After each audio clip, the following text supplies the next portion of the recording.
దేవి నవరాత్రుల్లో అమ్మవారు లలితా త్రిపుర సుందరీదేవి రూపంలో దర్శనమిస్తారు. త్రిపురాత్రయంలో రెండవ శక్తిగా లలితాదేవిని పరిగణిస్తారు. ఆ అమ్మవారు కామేశ్వర రూపంలో త్రిగుణాతీతమైన రూపంలో ప్రకాశిస్తూ దర్శనమిస్తారు. లలితా త్రిపుర సుందరీదేవిని శ్రీచక్రానికి అధిష్టాన దేవతగా ఆరాధిస్తారు. సకల లోకాతీతమైన కోమలత్వం కలిగిన మాతృమూర్తి ఈమె. నిత్యం కాంతిని వెదజల్లుతూ 4 చేతులతో పాశం, అంకుశం, చెరుకువిల్లు, పుష్ప బాణాలను ధరించిన రూపంలో కుడివైపున లక్ష్మీదేవి, ఎడమవైపున సరస్వతీదేవి సేవలు చేస్తుండగా లలితాదేవి భక్తులను అనుగ్రహిస్తుంది. దారిద్ర దుఃఖాలను తొలగించి సకల ఐశ్వర్య అభిష్టాలను సిద్ధింపజేస్తుంది. లలిత త్రిపుర సుందరీదేవి విద్యా స్వరూపిణి, సృష్టి స్థితి సంహార రూపిణి. దారిద్ర దుఃఖాలను తొలగించి సకల ఐశ్వర్య అభిష్టాలను సిద్ధింపజేస్తుంది. హిందూ పురాణాల ప్రకారం త్రిపుర సుందరి అంటే ముల్లోకాలను పాలించే దేవత అని అర్థం. త్రిమూర్తులైన బ్రహ్మ, విష్ణు, మహేశ్వరులను ఆవహించి ఉండే శక్తి స్వరూపమే త్రిపుర అని త్రిపురతాపిని ఉపనిషత్తు చెబుతుంది. స్వర్గ, భూ, పాతాళం అనే త్రిపురాల్లో ఉండే శక్తి చైతన్యాన్ని త్రిపురగా వర్ణిస్తారు. లలితాదేవి ఆవిర్భావం గురించి, లలితాదేవి కళ్యాణం గురించి, లలితా త్రిపుర సుందరీదేవి బండాసురుడిని సంహరించిన ఘట్టాల గురించి బ్రహ్మాండ పురాణంలోని శ్రీ లలితోపాఖ్యానంలో వర్ణించబడింది. ఆ కథను ఇప్పుడు తెలుసుకుందాం. అగస్త్య మహర్షి హయగ్రీవ స్వామివారిని ఇలా అడుగుతున్నాడు. ప్రభు, కలియుగంలో భక్తులకు సర్వ సుఖాలు మోక్షమివ్వటానికి, బండాసురుడిని వధించటానికి పరాశక్తి లలితాదేవి రూపంలో అవతరించింది అని తెలిపారు కదా. బండాసురుడు ఏ విధంగా జన్మించాడు? లలితాదేవి ఏ విధంగా ఆవిర్భవించింది? ఆమె బండాసురుడిని ఏ విధంగా సంహరించిందో సవివరంగా తెలపండి అని అడిగాడు అగస్త్య మహర్షి. దానికి హయగ్రీవ స్వామి, ముక్తినిచ్చేవారు భుక్తిని ఇయ్యలేరు. భుక్తి అంటే అర్థం అనుభవము, కర్మానుభవము, భోగము అని అర్థం. ముక్తి కావాలంటే ఎలాంటి భోగాలు ఉండవట. కాని భుక్తిని, ముక్తిని రెండూ ఇచ్చే దేవత లలితాదేవి. శక్తి చక్రానికి ఏకనాయకి అయిన ఆ తల్లి సాక్షాత్తు పరబ్రహ్మ స్వరూపిణి. ఈ అమ్మవారి వల్లనే ఈ జగత్తు అంతా నడుస్తూ ఉన్నది. బ్రహ్మ, విష్ణు, మహేశ్వరులు కూడా ఆవిడ శక్తి చేతనే పనిచేస్తున్నారు.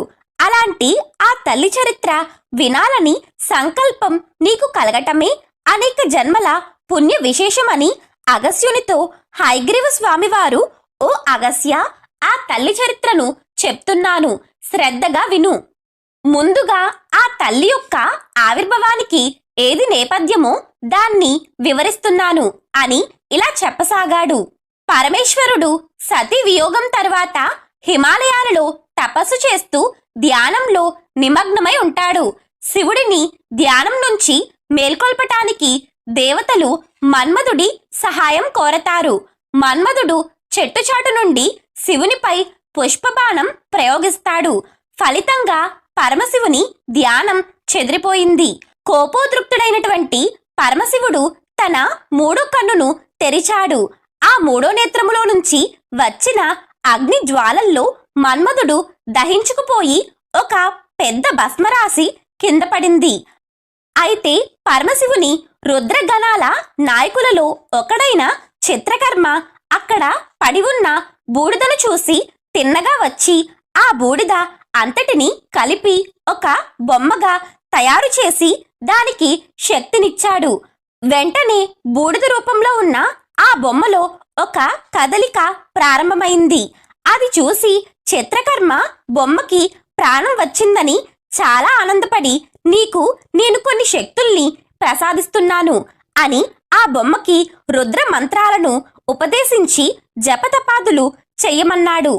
ఇక ఆ బూడిద అంతా ప్రాణం పోసుకుని రాక్షసుడిలాగా మారి చిత్రకర్మ చెప్పినట్లు తపస్సు చేశాడు.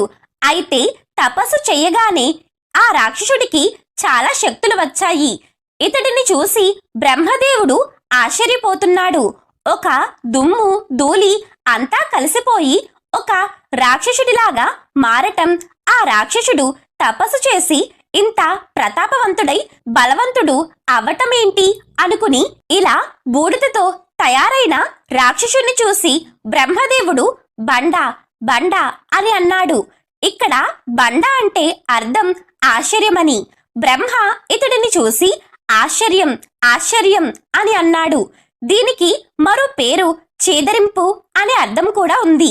అయితే ఈ బండ అన్న పేరు చిత్రకర్మ వినటంతో బ్రహ్మగారి నోటి నుంచి వచ్చిన పదం కనుక ఈ చిత్రకర్మ ఆ రాక్షసుడికి బండాసురుడని పేరు పెట్టాడు. ఈ విధంగా ఆ దానవుడి పేరు బండాసురుడు అయింది. పరమేశ్వరుని క్రోధాగ్ని నుండి పుట్టటం వలన బండు మహాబలవంతునిగా గొప్ప శక్తివంతుడిగా మారాడు. ఆ శక్తి వల్ల ఆశ్చర్యకరంగా బండాసురుడు మనసులో సంకల్పించుకోగాని మిగిలిన మన్మధుడి బూడిద నుంచి 2 రాక్షసులు పుడతారు. వారే విసుక్రుడు మరియు విషంగుడు. వారిద్దరూ బండాసురుడి ముఖ్య అనుచరులవుతారు. అప్పుడు సృష్టిలో ఉన్న రాక్షసులందరూ కూడా తమ గురువైన శుక్రాచార్యుడితో సహా అక్కడికి వచ్చి బండాసురుడితో చేరిపోతారు. అప్పటిదాకా వాళ్ళు ఎవరైనా రాక్షస నాయకుడు దొరుకుతాడేమో అని చూస్తున్నారు. ఇక అసుర గురువు శుక్రాచార్యుడు బండాసురుణ్ణి రాక్షసులందరికీ రాజుగా పట్టాభిషేకం చేస్తాడు. ఆ తరువాత ఈ బండాసురుడు నన్ను ఈ రాక్షసులందరికీ కూడా రాజుగా చేశారు కాబట్టి నాకొక రాజధాని ఉండాలని అంటాడు. దానికి శుక్రాచార్యుడు దేవశిల్పి మయుడిని రప్పించి మహేంద్ర పర్వతాల మీద శూన్యక పట్టణం అనే నగరాన్ని నిర్మింపజేస్తాడు. ఇక బండాసురుడికి రాక్షస సేనలన్నీ సమకూరాయి. రథ గజ తురగ ఇత్యాది దళాలన్నీ సమకూరాయి. పైగా ఇతనికి 4 భార్యలు దొరికారు. ఇతని భార్యల పేర్లు సమ్మోహిని, కుముదిని, చిత్రాంగిని, సుందరి. ఈ 4తో కలిసి బండు శూన్యక పట్టణాన్ని ఏలుతున్నాడు. ఆ తరువాత 8 మంది ముఖ్యమైన అనుచరులను తయారు చేశాడు. ఒకరోజు బండాసురుడు రాక్షసులందరినీ సమావేశపరిచి తన 2 తమ్ముళ్ళైన విసుక్రుడు విషంగుడిని కూడా పిలిచి వారితో ఇలా అంటున్నాడు: దేవతల్ని నాశనం చేయటమే మన ప్రధాన కర్తవ్యం. నా దగ్గర తపశక్తి కూడా ఉంది. ఇప్పుడు మనం ముల్లోకాలని అల్లాడించాలి. దానికోసం మనమంతా ఒక కొత్త రకమైన యుద్ధం చేద్దాం. ఇంతవరకు మన వాళ్ళంతా చాలా పొరపాటు చేశారు. మొదటగా నేరుగా ఆయుధాలు పట్టుకుని దేవతలపైకి యుద్ధానికి వెళ్లారు. కానీ మనం అలా చేయవద్దు అని బండాసురుడు ఇలా చెప్తున్నాడు. అలాగే మనం ఏం చెయ్యాలంటే ఎవ్వరికీ కనపడకుండా వాయు రూపంలో వెళ్లి ప్రతి వారి ఊపిరిలోకి ప్రవేశించి వారి లోపలికి వెళదాం. ఆ తరువాత లోపలికి వెళ్లి వారిలో ఉన్న రసశక్తి తీసేద్దాం. రసశక్తి ఇది ప్రాణశక్తికి ఆధారం. ప్రాణశక్తి ఇంద్రియ శక్తులకు ఆధారం. దానివల్లే శరీరం పనిచేస్తుంది. కనుక రసశక్తి గాని తీసేస్తే వారు కృషించిపోతారు, బలహీనులైపోతారు. అప్పుడు మనం సమస్త విశ్వాన్ని ఆక్రమించుకోవచ్చు. కాబట్టి ముల్లోకాలపై దాడి చెయ్యాలని చెప్పాడు బండాసురుడు. ఇక అనుకున్నదే తడవుగా ఆ ముగ్గురు అన్ని లోకాలకు వెళ్లి ఈ పని చేశారు. దానితో దేవతలందరూ నీరసపడిపోయారు. నీరసం వల్ల సాహిత్యం, సంగీతం, అద్భుతమైన విషయాలని ఆనందించే లక్షణం రాను రాను వారికి తగ్గిపోయింది. దేవతలందరిలో ఈ బండాసురుడు వాయు రూపంలో ప్రవేశించడం చేత అందరూ ఎలా తయారయ్యారంటే ఎవరికి ఉత్సాహం లేదు, బద్ధకం వచ్చింది. దేవతల ముఖాలన్నీ ఎండిపోయాయి. ఒక్కరి ముఖంలో కూడా చిరునవ్వు కనిపించడం లేదు. సౌందర్యవంతులైన అప్సరసలు తిరుగుతున్నా ఒక్కరిలోనూ స్పందన లేదు. స్త్రీలకి కూడా భోగాలపై ఆసక్తి లేదు. సంగీతం గాని అమృతం గాని వేటి మీద వారికి కుతూహలం లేదు. అందరిలో లక్ష్మీ కళలు నశించాయి. ఇక చివరకు వృక్షాలు, జంతువులకు కూడా అదే గతి పట్టింది. చెట్లు పుష్పించటం మానేశాయి, కోయిలలు కూయటం మానేశాయి, అందమైన నందనవనాలన్నీ వాడిపోయాయి. ఇక భూలోకంలోని మానవుల పరిస్థితి కూడా అలాగే ఉంది. అన్యోన్యంగా ఉండాల్సిన అనురాగం పోయింది. ఒక్కరంటే ఒకరికి పడని స్థితి. మానవ బంధాలన్నీ చల్లాచెదరైపోయాయి. భార్య అంటే భర్తకి, భర్త అంటే భార్యకి అనుబంధం పోయింది. ఎప్పుడైతే సర్వం నీరసమైపోయిందో అప్పుడు దేవతలంతా కలిసి స్థితికారకుడైన విష్ణుమూర్తి దగ్గరకు వెళ్ళి ఇలా ప్రార్థిస్తారు. స్వామి, మొత్తం దేవతలంతా నిర్వీర్యులైపోయారు. జగత్తంతా ఒక విధంగా ఎండిపోయి నీరసమైపోయింది. కాబట్టి ఈ పరిస్థితి నుండి బయటపడే ఉపాయాన్ని సూచించండి అని ప్రార్థిస్తారు. అప్పుడు శ్రీ మహావిష్ణువు ఇలా చెప్పారు. బ్రహ్మాండాలకు అవతల మణిద్వీపమని ఒకటి ఉంది. అక్కడ అమ్మవారు మహాశంభుడు ఉన్నారు. భక్తిపూర్వకంగా వారిని ప్రార్థిస్తే మీ సమస్య తీరిపోతుంది అని చెప్పగా దేవతలందరూ కలిసి బ్రహ్మాండం అవతలి అంచుకు చేరుకుంటారు. అక్కడ పెద్ద గోడ అడ్డుగా కనిపిస్తుంది. అప్పుడు వారు ఆ గోడలో చిన్న చీలిక ఏర్పరిచి అందులో నుండి లోపలికి వెళ్ళగా వారికి నిరాలంబం, నిరజ్ఞానం, పంచభూతరహితమైన చిన్మయ ఆకాశం కనిపిస్తుంది. ఆ ఆకాశంలో నిలబడి దేవతలందరూ చిదాకాశ రూపంలో ఉన్న మహాశంభుని స్తోత్రం చేస్తారు.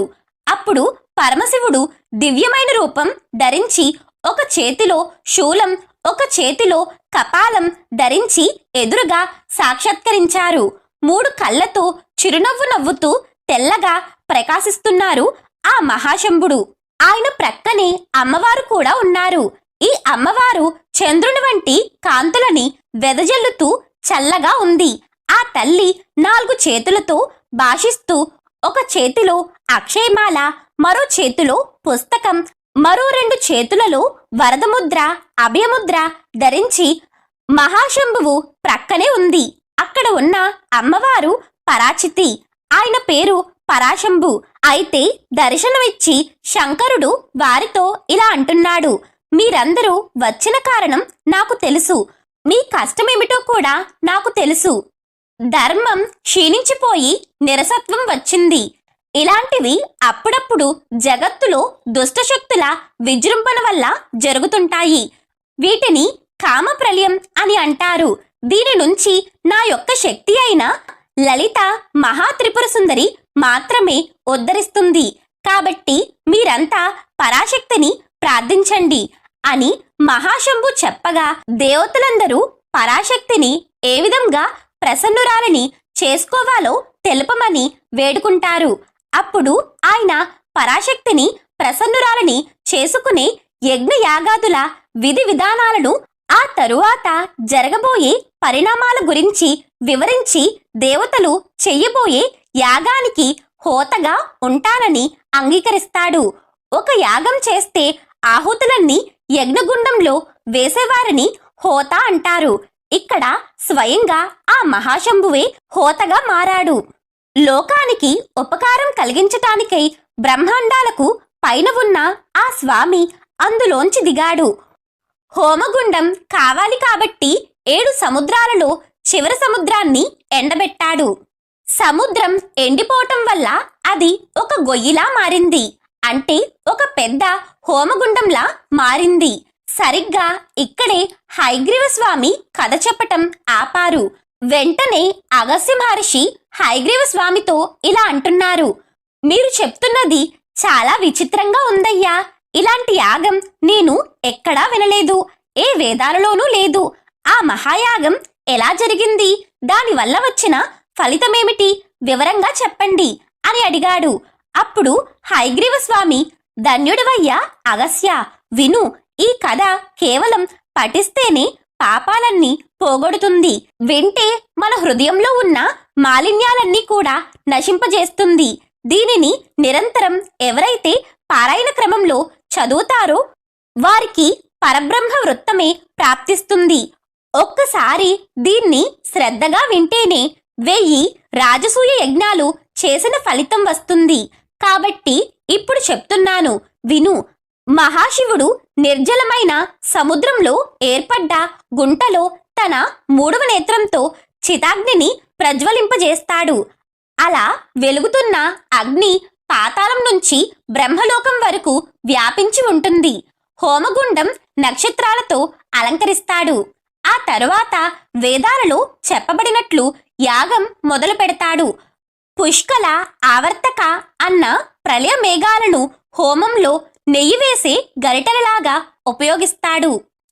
హోమకుండంలో 6 సముద్రాలను సమర్పిస్తాడు. యాగ సమాప్తి సమయంలో అలంకరించుకున్న దేవతలు ఆ గరిటెలలో కూర్చుని తమని తాము హోమాగ్నికి సమర్పించుకుంటారు. అంతటితో యాగం ముగిసిపోతుంది. తాను వచ్చిన కార్యం నిర్విఘ్నంగా పూర్తి చేసి మహాశంభుడు వాయురూపం వదిలేసి స్వరూపంలోకి మారిపోతాడు. ఆ విధంగా పూర్తి అయిన చిదాగ్ని హోమగుండంలోంచి అమ్మవారు వస్తారు. లలితాంబిక అమ్మవారు అగ్నిగుండంలోంచి వస్తుంటే మహాశంభువు చూస్తున్నాడు. అగ్నిగుండంలో ముందుగా ఒక అద్భుతమైన తేజపుంజం కనిపించింది. అది చూడటానికి 1000 సూర్యులు ఒక చోట ఉంటే ఎలా ఉంటుందో అలాంటి కాంతి శివుడికి కనిపించింది. అది మన ఊహకి కూడా అందనిది. అంతటి తేజస్సుకి 1,000,000 సూర్యుల కాంతికి యజ్ఞగుండంలో ఉన్న అసలు అమ్మవారు కనపడలేదు. కాంతి అయితే 1,000,000 సూర్యులది. కాని అమ్మవారి నుండి వచ్చే చల్లదనం మాత్రం 1,000,000 చంద్రులది. ఆ అగ్ని మధ్యలో ఒక చక్రం కనబడింది. ఆ చక్రం 9 ఆవరణలతో ఉంది. ఆ బిందు మధ్యంలో ఉదయిస్తున్న సూర్యుని వల్లే లేత ఎర్రని కాంతులతో అమ్మవారు కనిపించారు. దానిమ్మ పువ్వుల వంటి కాంతితో దానిమ్మ పువ్వు రంగు వస్త్రం ధరించి అమ్మవారు కనిపిస్తుంది. అంటే ఎర్రని వస్త్రాన్ని అమ్మవారు ధరించారు. సర్వాలంకారాలతో శోభిస్తూ అమ్మవారు ప్రకాశిస్తూ కనిపించారు. అమ్మవారి శిరస్సుపై రత్న ఖచ్చితమైన సువర్ణ కిరీటం, ఆపై అర్ధచంద్రుడు ప్రకాశించసాగారు. ఒక చేత్తో పాశము, మరొక చేత్తో అంకుశము, మరొక వైపు ఇక్షుకో దండం అనగా చెరుకు విల్లు, మరొక చేత్తో పంచబాణాలు పట్టుకుని మహాశివుడికి కనిపిస్తుంది అమ్మవారు. ఆ తరువాత ఆ లలితాంబిక తన నుంచి తనలో విలీనమైన దేవతలందరినీ కూడా తిరిగి సృష్టించటం ప్రారంభిస్తుంది. లలితాదేవి అమ్మవారి హృదయం నుంచి ఒక మూర్తి ఆవిర్భవించింది. ఆవిడే సమస్త మాతృకా రూపిణి అయిన బాలా త్రిపుర సుందరి. ఈ బాలా త్రిపుర సుందరీదేవి లలిత అమ్మవారి హృదయంలోంచి వచ్చింది. అలాగే మనలో ఒక బుద్ధిశక్తి, ఒక క్రియాశక్తి ఉంటాయి. అలాగే అమ్మవారికి పరిపూర్ణమైన పరమేశ్వర జ్ఞానం, లలితాంబిక బుద్ధి క్రియలు కూడా శక్తులే. అమ్మవారి బుద్ధిలోంచి శ్యామలాదేవి ఆవిర్భవించింది. తిన్నగా వచ్చి అమ్మవారి దక్షిణం వైపు నిల్చుంది. శ్యామలాదేవికి మంత్రిని అని కూడా మరొక పేరు. ఆవిడ వీణని, చిలుకని ధరించి కనిపించింది. ఇక అమ్మవారి యొక్క అహంకార శక్తిలోంచి ఉద్భవించిన తల్లి. అహంకారం అంటే మనం లోకంలో అనుకునే పొగరని అర్థం కాదు. అహంకారం అంటే నేను అనే భావం. అది ఉంటేనే ప్రతాపం ఉంటుంది. నేను అనే స్పందన లేకపోతే ఈ జగత్తే లేదు. కాబట్టి అమ్మవారి యొక్క అహంకారం నుంచి మేఘము వంటి నీలకాంతితో వరాహముఖంతో ఒక దేవత ఆవిర్భవించినది. ఆవిడ పేరే వారాహిదేవి. ఆవిడికి దండనాద అని మరొక పేరు. మంత్రిని దేవి శ్యామల అమ్మవారు. అలాగే దండనాద వారాహిదేవి. ఈ వారాహిదేవికి మరొక పేరు వార్తాలి. ఇక అమ్మవారి నుంచి ఇంద్రాది దేవతలందరూ వెలికి వచ్చి అమ్మవారి ఎదురుగా నిలబడి నమస్కారం చేస్తున్నారు. ఇప్పుడు అమ్మవారు చిదగ్ని కుండంలో నుంచి అడుగు బయటకు పెట్టింది. అలా బయటకి పాదాలు పెట్టి అమ్మవారు ఎలా వచ్చారంటే ఆడహంస కదిలినట్టు అమ్మవారు కదిలారు. అరుణవర్ణంతో అమ్మవారు చిదగ్ని కుండం నుండి బయటకు వచ్చారు. అమ్మవారిని దేవతలందరూ ఎన్నో విధాలుగా స్తుతించి ప్రార్థించారు. ఆ తరువాత దేవతలంతా అమ్మవారితో ఇలా అంటున్నారు. అమ్మవారి స్వరూపాన్ని చూసి, అమ్మా, నువ్వు మా కోసం వచ్చావు. నీకు మేము ఒక అద్భుతమైన రాజ్యాన్నివ్వాలి. మీరు బండాసురుడి మీద యుద్ధానికి వెళుతున్నారు. వాడికి ఒక పెద్ద నగరం ఉంది. కాబట్టి అమ్మవారికి కూడా ఒక నగరం ఉండాలి.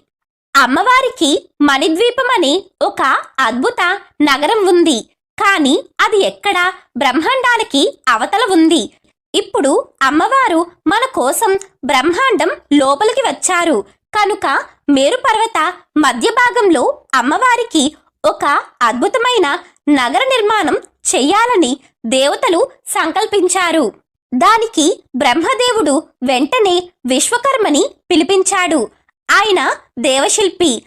అమ్మవారికి ఆవాస నిర్మాణం అంటే అది క్షణాల్లో అద్భుతంగా జరగాలి. ఆ నగర నిర్మాణాన్ని విశ్వకర్మ తప్ప మరెవ్వరూ నిర్మించలేరు. కాబట్టి విశ్వకర్మ వెంటనే వచ్చి అద్భుతమైన నగరాన్ని నిర్మాణం చేస్తున్నాడు. అందులో అమ్మవారి పరివారాలు ఉండటానికి కూడా భవనాలని నిర్మాణం చేశాడు విశ్వకర్మ. అమ్మవారి దగ్గర ఉన్న మహాగణేశులకు, వీరభద్రులకు, మిగిలిన దేవతలందరికీ సరైన చోట్ల వీటన్నిటితో పాటు ఒక అద్భుతమైన నగరాన్ని నిర్మించాడు. ఆ నగరం పేరే శ్రీమన్నగరం. ఈ విశ్వకర్మ శ్రీమన్నగరాన్ని అచ్చంగా మణిద్వీపంలో అమ్మవారు ఎలా ఉంటారో దానిలాగే నిర్మించారు. అంతటి మణిద్వీపాన్ని ఇక్కడికి తెచ్చే శక్తి ఈ విశ్వకర్మకి ఉందా అంటే అమ్మవారి కోసం అనగానే అవన్నీ అలా అమరిపోతాయి. ఆవిడ ఉండే చోట అద్భుతమైన శ్రీమన్నగరం నిర్మాణం జరిగింది. అందులో ఒక అద్భుతమైన సింహాసనం కూడా ఉంది. సభంతా నవరత్నమయమైన స్తంభాలతో నిర్మాణమైంది. సింహాసనం సిద్ధంగా ఉంది. సింహాసనంపై అమ్మవారు కూర్చోవాలి. కానీ బ్రహ్మదేవుడు అమ్మవారిని కూర్చోమని చెప్పటానికి మొహమాట పడ్డారు. దానికి గల కారణం ఈ బ్రహ్మదేవుడు సాంప్రదాయం బాగా తెలిసినవారు. కాబట్టి సింహాసనం మీద ఒక స్త్రీని కూర్చోబెట్టరాదు. అలాగే ఒక పురుషుడిని కూడా కూర్చోబెట్టరాదు. ఈ సింహాసనం మీద కూర్చోవాలి అంటే భార్యాభర్తల్ని కూర్చోబెట్టాలి. అయితే చిదగ్ని కుండంలోంచి అమ్మవారు ఒక్కరే వచ్చారు. కాబట్టి ఈ బ్రహ్మదేవుడు లలితాదేవితో ఒక స్త్రీకి రాజ్యపాలన చేసే అర్హత లేదు, అలాగే ఒక పురుషుడికి కూడా రాజ్యపాలన చేసే అర్హత లేదు. కాబట్టి నీకు ఎవరు అనుకూలమో వారిని వరించు తల్లి అని అన్నాడు.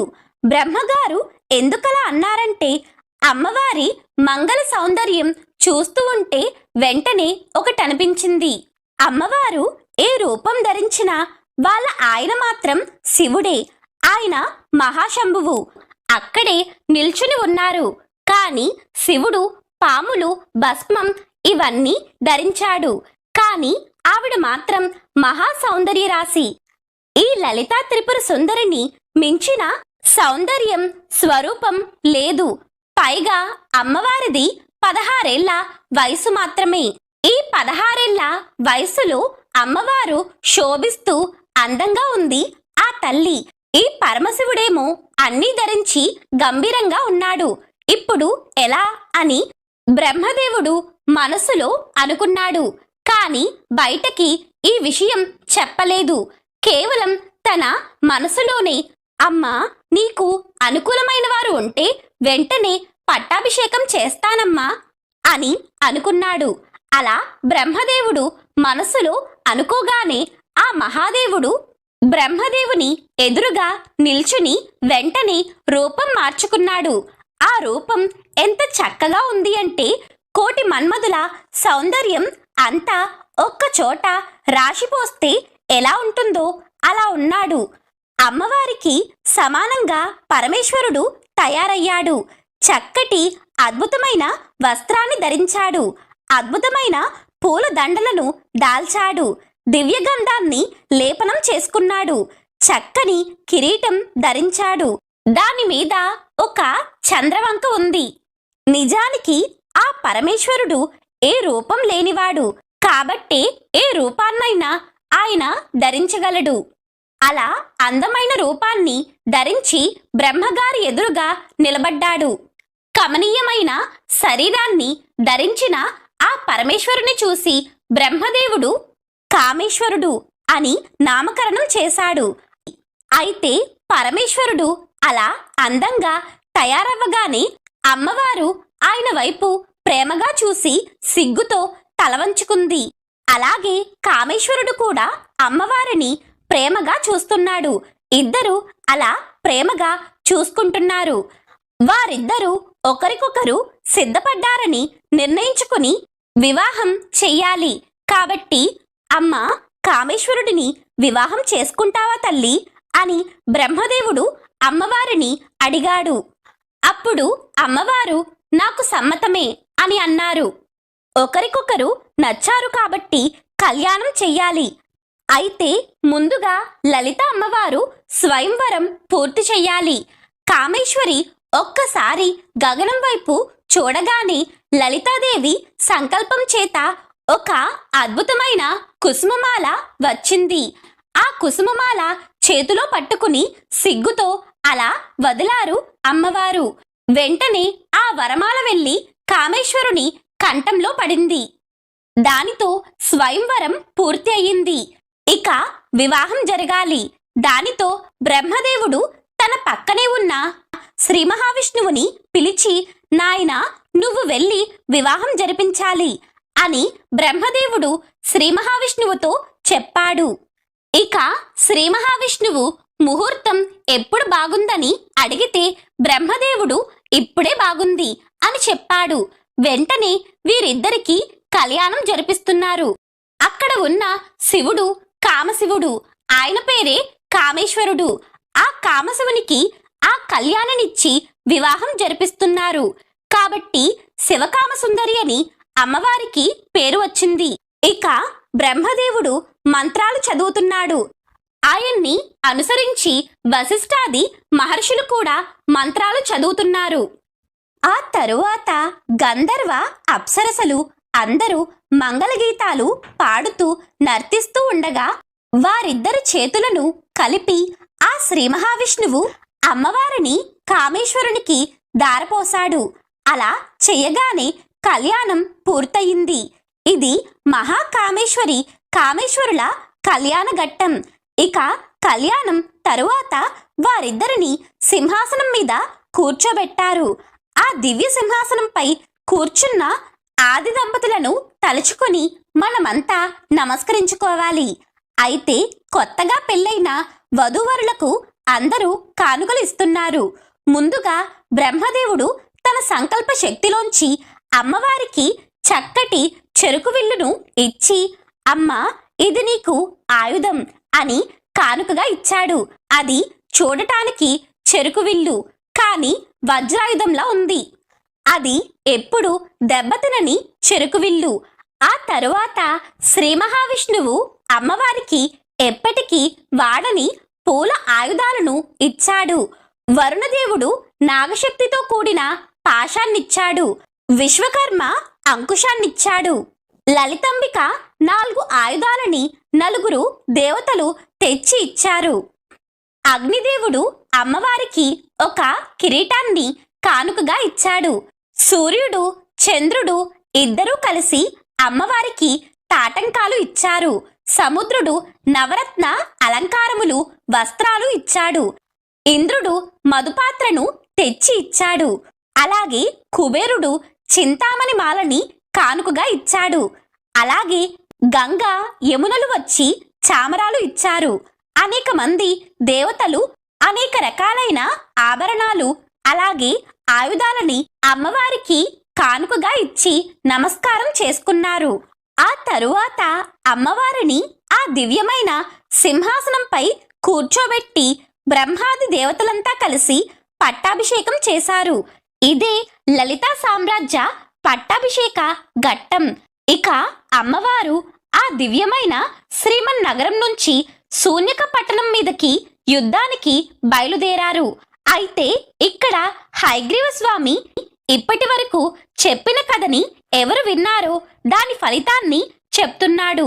ఈ ఘట్టాల శ్రవణ ఫలం ఆయుకారకం, సర్వ మంగళాలను ప్రసాదిస్తుంది. అలాగే ఈ కథ ఎవరైతే ప్రాతకాలంలో లేచి దీనిని పారాయణ చేస్తారో వారికి ధన సమృద్ధి లభిస్తుంది, అమృతమయమైన వాక్కులు లభిస్తాయి. వారికి ఇహంలోను పరంలోను కూడా అశుభం అనేది ఉండదు. వీరికి మంచి యశస్సు లభిస్తుంది. సాటివారితో పోలిస్తే వీరు ఉన్నత స్థానంలో ఉంటారు. పదే పదే వారికి స్థిరమైన లక్ష్మి లభించటమే కాకుండా అడుగడుగున శ్రేయస్సులు లభిస్తాయి. అలాగే దీనిని శ్రద్ధగా విన్నవారికి తాపత్రయాలు నశించి పురుషార్థాలు లభిస్తాయి. అయితే ఇప్పుడు అమ్మవారు యుద్ధానికి సిద్ధపడ్డారు. లలిత అమ్మవారు శ్రీచక్రం అనే రథంలో సర్వాయుధాన్ని నింపుకుని యుద్ధానికి సన్నద్ధులయ్యారు. అమ్మవారి రథం సిద్ధమయ్యాక ఆవిడ పక్కకి వచ్చి శ్యామలాదేవి, వారాహిదేవి నిలబడ్డారు. అమ్మవారు తన రథంలోంచి 2 రథాల్ని సృష్టించి వారిద్దరికీ ఇచ్చారు. శ్యామలాదేవికి అమ్మవారు ఇచ్చిన రథం పేరు గేయచక్ర రథము. దీనికే గిరిచక్రము అని కూడా పేరు. శ్రీచక్రము చుట్టూ ఉన్న త్రికోణమే గేయచక్రము. అలాగే అమ్మవారు వారాహిదేవికి ఇచ్చినది కిరిచక్ర రథాన్ని. ఇక మొత్తం శక్తి రాజ్యానికి శ్యామలాదేవిని అధికారినిగా చేశారు అమ్మవారు.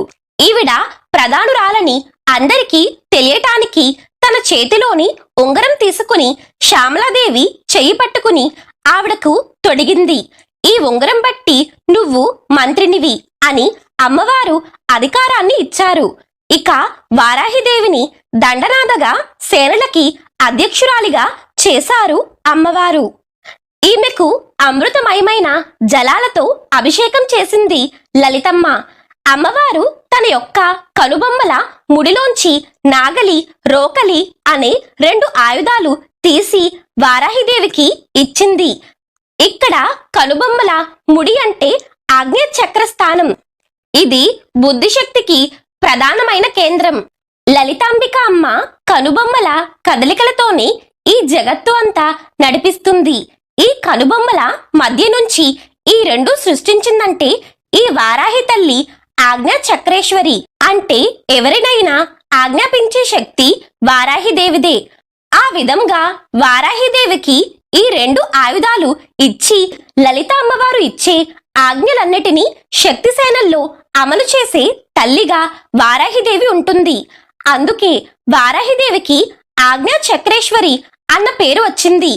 ఈ వారాహిదేవిని స్మరిస్తే రక్షణ లభిస్తుంది. వారాహి అంటే ఉద్ధరణ శక్తి అని అర్థం.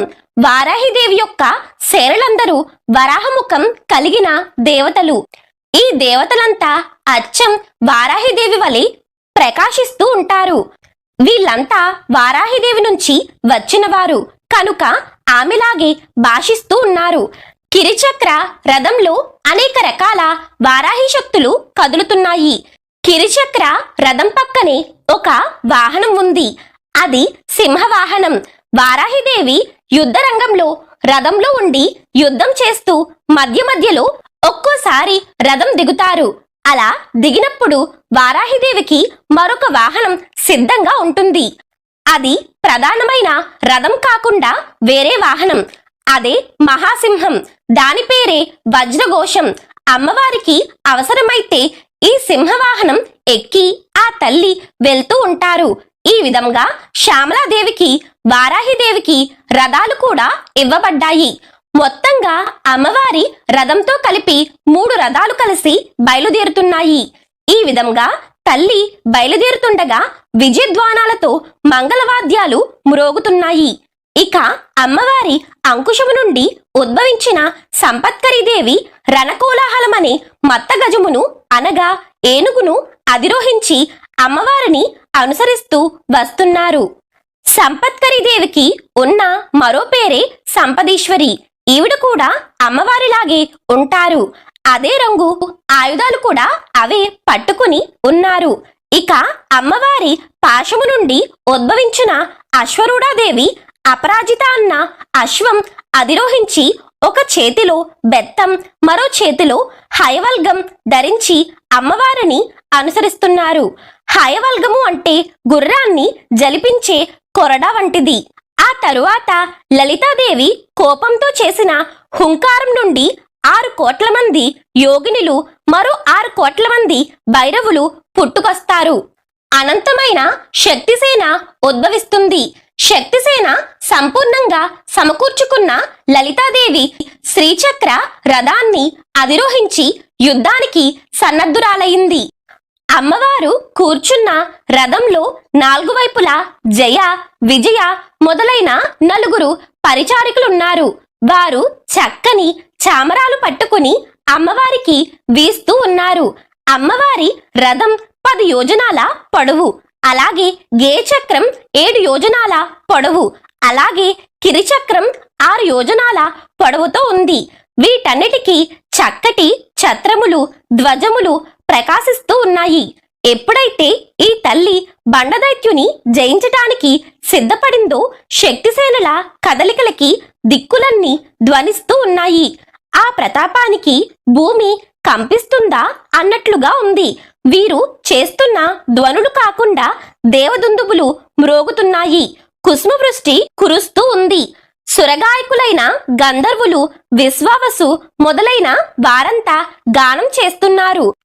తుంబుర, నారదులు బ్రహ్మ పత్ని అయిన సరస్వతీదేవి కీర్తిస్తూ ఉన్నారు. వీరంతా అమ్మవారి వైభవాన్ని రకరకాల గీతాల ద్వారా గానం చేస్తుండగా అవి వింటూ అమ్మవారి ముఖం ఆనందంతో వికసించింది. దేవతలందరూ అమ్మవారికి నమస్కారం చేస్తున్నారు. వశిష్ఠాది మహర్షులు అమ్మవారిని కీర్తిస్తున్నారు. అమ్మవారిని కీర్తిస్తూ వీరంతా జై జయధ్వానాలు చేస్తుండగా అప్పుడు ఆ తల్లి యుద్ధ సన్నద్ధురాలైంది. శక్తిసేనులు విజృంభిస్తున్నాయి. లలితాదేవి దండయాత్రకు బయలుదేరిందన్న వార్త విన్న శూన్యక పట్టణవాసులు భయభ్రాంతులకు గురయ్యారు. అకారణంగా భవనాలు బీటలు బారుతున్నాయి. కోటకు పైన పెట్టిన జెండాల చుట్టూ గుండ్రంగా కాకులు, గ్రద్దలు తిరుగుతున్నాయి. ఈ విధంగా ఎన్నో అపశకునాలు గోచరించాయి. చారణ ద్వారా ఈ సమాచారము విన్న బండాసురుడు వాళ్లను ఎదుర్కొనటానికై భయంకరమైన తన సేనావాహినిని ఆమె పైకి పంపాడు. మొట్టమొదటి రోజు యుద్ధం ప్రారంభమైంది. ఈ యుద్ధం 4 రోజుల పాటు సాగింది.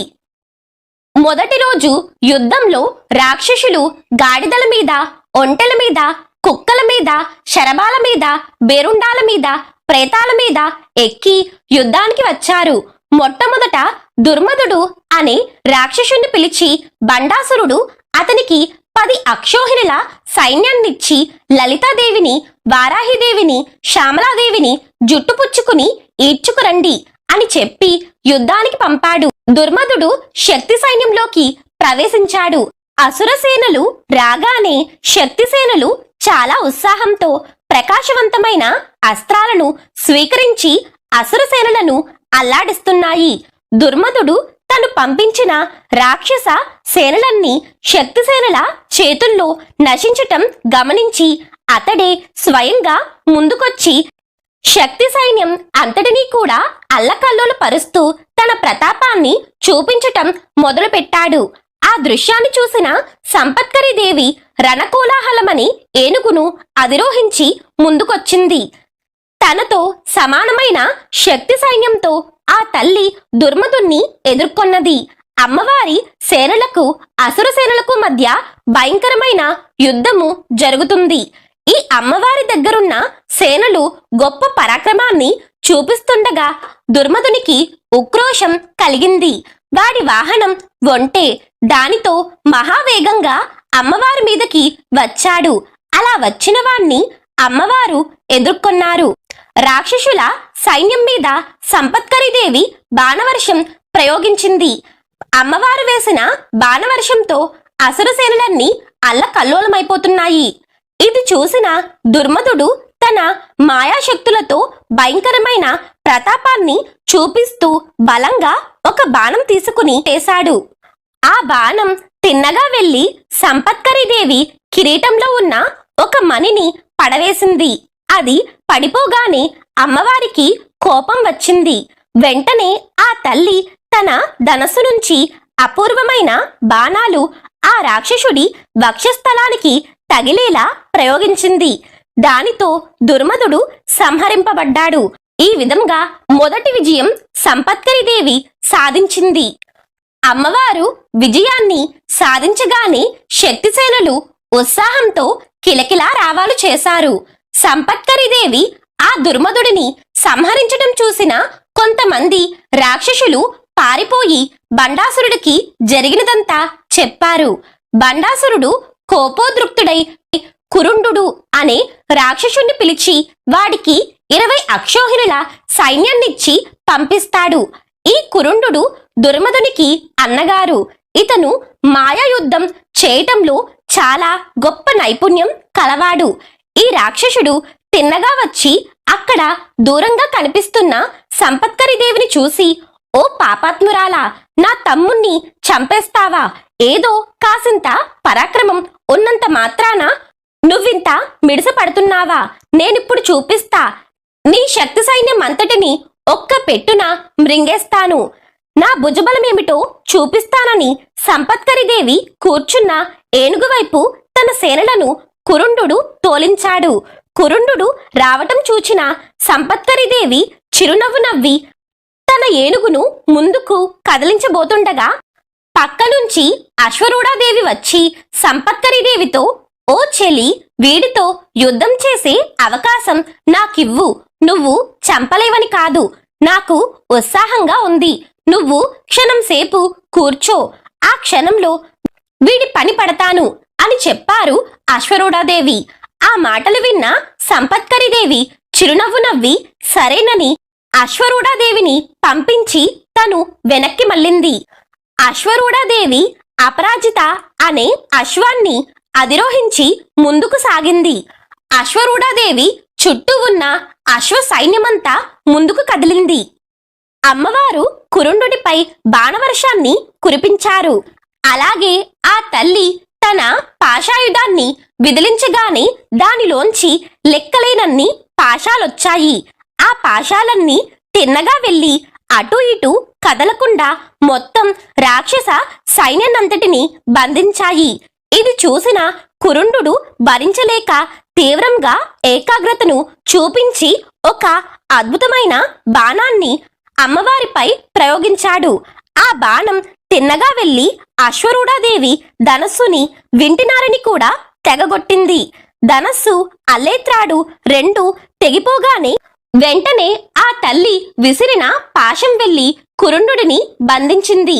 ధనస్సు ఎప్పుడైతే విరిగిపోయిందో ఆ తల్లి అంకుశాన్ని తీసి విసిరింది. ఆ అంకుశం తిన్నగా వెళ్లి వాడి వక్షస్థలానికి తగిలింది. అగ్నిజ్వాలలు వెదజల్లుతూ వెళ్లిన అంకుశంతో వాడి రక్తమంతా వెదజల్లబడి పిడుగులు పడిన చెట్లు కూలినట్లు క్రింద పడిపోయాడు. ఈ విధంగా కురుండుని సంహరించింది అశ్వరూఢాదేవి. ఆ తరువాత బండాసురుడు, కరంకుడు మొదలైన 5 సేనాధిపతుల్ని పిలిచి, మీరు 100 అక్షోహిణుల రాక్షస సైన్యాన్ని తీసుకుని వెళ్లి మీ మాయాశక్తిని ఉపయోగించి వాళ్ళందరినీ సంహరించండి అని చెప్పాడు. వారందరూ యుద్ధరంగంలోకి ప్రవేశించి సర్పిని అనే ఒక మాయాశక్తిని సృష్టించి పంపించారు. ఆ సర్పిని నాసికల్లోంచి నోట్లోంచి లక్షలాది పాములు సృష్టించబడ్డాయి. మొత్తము శరీరం నుంచి పాములొస్తున్నాయి. ఆ సర్పిని పాములను తయారు చేసే మాయాశక్తి. ఎన్నో రకాలైన పాములు లెక్కలేనన్ని సంఖ్యలో ఆ సర్పిని నుంచి వస్తూ శక్తి సైన్యంలోకి వెళ్లి వాళ్ళను చుట్టుకుపోతున్నాయి, కాటు వేస్తున్నాయి. దానితో శక్తి సైన్యం ముందుకు కదలలేకపోతున్నారు. ఒక పాముని చంపితే మరికొన్ని పాములు పుడుతున్నాయి. అంతు పొంతు లేకుండా పాములొస్తున్నాయి. సర్పిని నుంచి వచ్చే పాములు ఒకే రకం పాములు కాకుండా చాలా రకాలు ఉన్నాయి. ఒక్కొక్క దాని శరీరం ఒక్కొక్కలా ఉంది. ఒక్కొక్క దానికి రకరకాల కూరలున్నాయి. వాటికున్న విషాలలో కూడా తేడా ఉన్నది. ఆ పాములన్నీ వచ్చి అమ్మవారి సేనల్ని కాటువేస్తున్నాయి. శక్తిసేన ఆ పాముల్ని ఖండించగా వాటి నుంచి లక్షలాది పాములు పుట్టుకొస్తున్నాయి. ఇక వారికి ఏమి చెయ్యాలో తెలియక మూలశక్తి అయిన లలిత మహాత్రిపుర సుందరిదేవిని స్మరించారు. అమ్మవారి స్మరణ చెయ్యగాని సంకల్ప మాత్రం చేతనే అమ్మవారి దవడలలోంచి నకులేశ్వరీదేవి పుట్టిందట. ముంగీష స్వరూపంలో ఉన్న అమ్మవారి స్వరూపమే నకులేశ్వరి. నకులీదేవి గరుడ వాహనంపై కూర్చుని యుద్ధానికి వచ్చారు. పాములను అంతం చేయటానికి అమ్మవారు తన దంతాలను ఒక్కసారి చూపించారు. అమ్మవారి 32 దంతాలలోంచి 32 కోట్ల ముంగిషలొచ్చాయి. ఇవన్నీ బయలుదేరి ఆ సర్పాలన్నిటి మీద దూకి అక్కడ కనిపించిన సర్పాన్ని కనిపించినట్లు ముక్కలు చేయటం మొదలుపెట్టాయి. వజ్రాల్లాంటి గోళ్లు ఉన్న ఆ ముంగిసలు ఆ పాములన్నిటినీ కరిచి చంపాయి. ఈ విధంగా తన నుంచి వస్తున్న పాములన్నీ నశించిపోవటం చూసి సర్పినికి చాలా కోపం వచ్చి ముందుకు వచ్చింది. వెంటనే నకులేశ్వరీదేవి సిద్ధపడి గరుడాస్త్రాన్ని ప్రయోగించింది. ఆ గరుడాస్త్రం తిన్నగా వెళ్లి సర్పిని దేహంలోకి ప్రవేశించి ఆ సర్పిని దగ్ధం చేసింది. ఈ విధంగా సర్పిని నశించిపోగానే శక్తి సైన్యం అంతటికీ కూడా మహా సంతోషం వస్తే బండాసురుడు పంపించిన రాక్షసులకు మాత్రం మహా కోపం వచ్చింది. ఆ క్రోధంతో వారు ముందుకు వస్తున్నారు. అప్పుడు ఆ పాములన్నిటినీ చంపేసిన ముంగిసలన్నీ ఈ రాక్షసుల మీదకి వస్తున్నాయి. వారందరినీ తమ వజ్ర సమానమైన దంతాలతో కొరకటం మొదలుపెట్టాయి. తన సేనలన్నీ మరణించటం చూసి కరంకుడికి బాగా కోపం వచ్చింది. 100 గాడిదలు తోలుతున్న రథం మీద కరంకుడు అత్యంత వేగంగా ముందుకు వచ్చాడు. అది చూసి ఆ తల్లికి కోపం వచ్చి అక్షీణ నకులమని అస్త్రాన్ని వేసింది. అమ్మవారి ధనస్సు నుంచి వచ్చిన ఆ మహాస్త్రం రకరకాల అగ్నిజ్వాలలు వెదజల్లుతూ తిన్నగా వెళ్ళింది. ఆ బాణములోంచి లెక్కలేనన్ని ముంగిసలొచ్చాయి. ఇవి ఇంతకు ముందు దంతాలలోంచి వచ్చిన వాటికంటే శక్తివంతమైనవి. ఇవన్నీ కూడా వజ్రాల వంటి శరీరము, వజ్రాల వంటి రోమాలు, వాటి తోకలు కూడా వజ్రాయుధము వలె భయంకరంగా ఉన్నాయి. ఆ ముంగిసలన్నీ రాక్షస కోటిని నిర్వీర్యపరుస్తుండగా అమ్మవారు కర్కసము అనే ఆయుధముతో కరంకుడి తలని ఛేదించింది. అటు తర్వాత ఖడ్గము తీసుకుని కాకవాసుడు మొదలైన వారి తలలను ఛేదించింది. ఈ విధంగా నకులేశ్వరీదేవి ఆ 5 సేనాధిపతుల తలలను నరికి హతమారుస్తుంది. అప్పుడు బండాసురుడు వలహాకుడు అనే ఒక పెద్ద రాక్షసుణ్ణి, అలాగే తన దగ్గర ఉన్న 7 సైన్యాధిపతులను పిలిపించాడు. వాళ్ళు బాగా మంత్రశక్తి ఉన్న రాక్షసులు. వారి పేర్లు వలాహకుడు, శుచీముకుడు, ఫలముకుడు, వికర్ణుడు, వికటాననుడు, కరలాక్షుడు, కరటకుడు. ఈ 7 రాక్షసులు 300 అక్షోహిణి సేనలతో యుద్ధానికి బయలుదేరారు. ఈ 7 ఒకప్పుడు సూర్యుడి కోసం గొప్ప తపస్సు చేసి ఒక వరాన్ని కోరారు. అదేమిటంటే, మా తపస్సుకి ఫలితంగా మా కళ్ళల్లో ఒక రకమైన తీవ్రమైన శక్తిని నిక్షిప్తం చెయ్యమని సూర్యుడిని కోరతారు. అలాగే మేము ఎవరినైతే చూస్తామో వారు స్తంభీభూతులైపోవాలి, స్తంభించి అలా ఉండిపోవాలి అని కోరగా సూర్యుడు ఆ వరాన్ని వీరికి ప్రసాదించాడు. అంతటి శక్తిగల ఈ రాక్షసులు యుద్ధభూమిలోకి వచ్చి శక్తిసేనలను ఒక చూపు చూశారు. ఆ చూపుకే అమ్మవారి సేన మొత్తం నిశ్చేష్టులై స్తంభించిపోయి అలా నిలిచిపోయారు. ఆయుధాలు కదపలేకపోయారు. ఒక్కసారిగా శక్తి సైన్యంలో హాహాకారం వచ్చింది. అమ్మా లలితాంబిక శరణు శరణు అని లలితేశ్వరిని శరణు వేడారు. శక్తి సైన్యం మీదకి దుష్టులెవరో వచ్చారు, వాళ్ళని చూసుకోమని అమ్మవారు వారాహిదేవికి చెప్పగానే ఆవిడ తన దగ్గర ఉన్న ఒక అంగదేవతని పంపించారు. ఆమె పేరు తిరస్కరిణీదేవి. ఈ తల్లి కడిమి చెట్టు వంటి నల్లని కాంతితో నల్లని వస్త్రము ధరించి ఉన్నది. ఆమె పట్టిన రథానికి నల్లని గుర్రాలు తొడగబడి ఉన్నాయి. అప్పుడా తల్లి మోహనమని ధనస్సు తీసి పెద్ద సింహనాదం చేసి వెంటనే బాణాలను ప్రయోగించింది. ఈ బాణాలన్నీ కూడా నల్లని బాణాలు, నల్లని పాముల్లాగా ప్రకాశిస్తున్నాయి. ఈ బాణాలు తిన్నగా వెళ్లి అక్కడున్న రాక్షస సేనపై పనిచేయటం ప్రారంభించాయి. అప్పుడు ఆ తల్లి మరొక అస్త్రాన్ని ప్రయోగించింది. అది అందాస్త్రం. అంద అంటే గురుడ్డితనం. ఆ అస్త్రం తిన్నగా వెళ్లి ఆ రాక్షసుల కళ్ళ మీద కొట్టింది. అది తగలగానే వారి కన్నులు పనిచెయ్యలేదు. కళ్ళకు పొరలు కమ్ముకున్నాయి. ఆ రాక్షసులందరూ దేనిని చూడలేకపోయారు. దాంతో ఇప్పటిదాకా స్తంభించిపోయిన అమ్మవారి సేనలందరూ మామూలుగా అయిపోయారు. ఎందుకంటే ఆ రాక్షసుల చూపు శక్తి సైన్యంపై పడటం లేదు కాబట్టి. అప్పుడు శక్తిసేన విజృంభించి అసుర సైన్యాన్ని సంహరించారు. ఈ తిరస్కరణి దేవి ఆ 7గురి శిరస్సులు ఖండించి వాటన్నిటినీ కలిపి ఒకరి తలజుట్టు మరొకడి తలజుట్టుతో ముడివేసి మాలగా చేసి మెడలో హారంగా ధరించి ఆనంద తాండవం చేశారు. అది చూసిన శక్తిసేన ఉత్సాహంతో వచ్చి జై జయధ్వానాలు చేశారు. రాక్షస సేనలో కొంతమంది తప్పించుకుని పరుగు తీసి బండాసురుడి దగ్గరకు చేరుకుని జరిగినదంతా చెప్పి మొరపెట్టుకున్నారు. మొదటి రోజు యుద్ధం ముగిసి సూర్యాస్తమయం అయ్యింది. ఎటు చూసిన రాక్షస సేనల సవాలు. దానితో బండాసురుడు ఉగ్రుడై రాక్షసులకి రాత్రి ఎక్కువగా శక్తి ఉంటుంది కాబట్టి మనం రాత్రి వారిపై వెనక నుంచి దాడి చేద్దాం అని తన సోదరుడు విశంగుడిని 15 అక్షోహిణుల సైన్యాన్ని పంపాడు. ఆ రాక్షస సైన్యంలోని వారంతా నల్లని కవచాలు వేసుకుని నల్లని ముసుగులు వేసుకుని బయలుదేరారు. అందులో విశంకుడు ఒక ప్రత్యేకమైన కవచము వేసుకున్నాడు. వారందరూ నిశ్శబ్దంగా శక్తిసేన వెనుక భాగానికి చేరుకుంటారు. ఆ పాటికి శక్తిసేన పడమటి దిక్కువైపు సాగిపోతున్నది. విశంకసేన ఉత్తర దిక్కుగా కదిలి తూర్పు వైపు తిరిగారు. వారికి దగ్గరలోని శ్రీచక్ర రథం కనిపిస్తున్నది.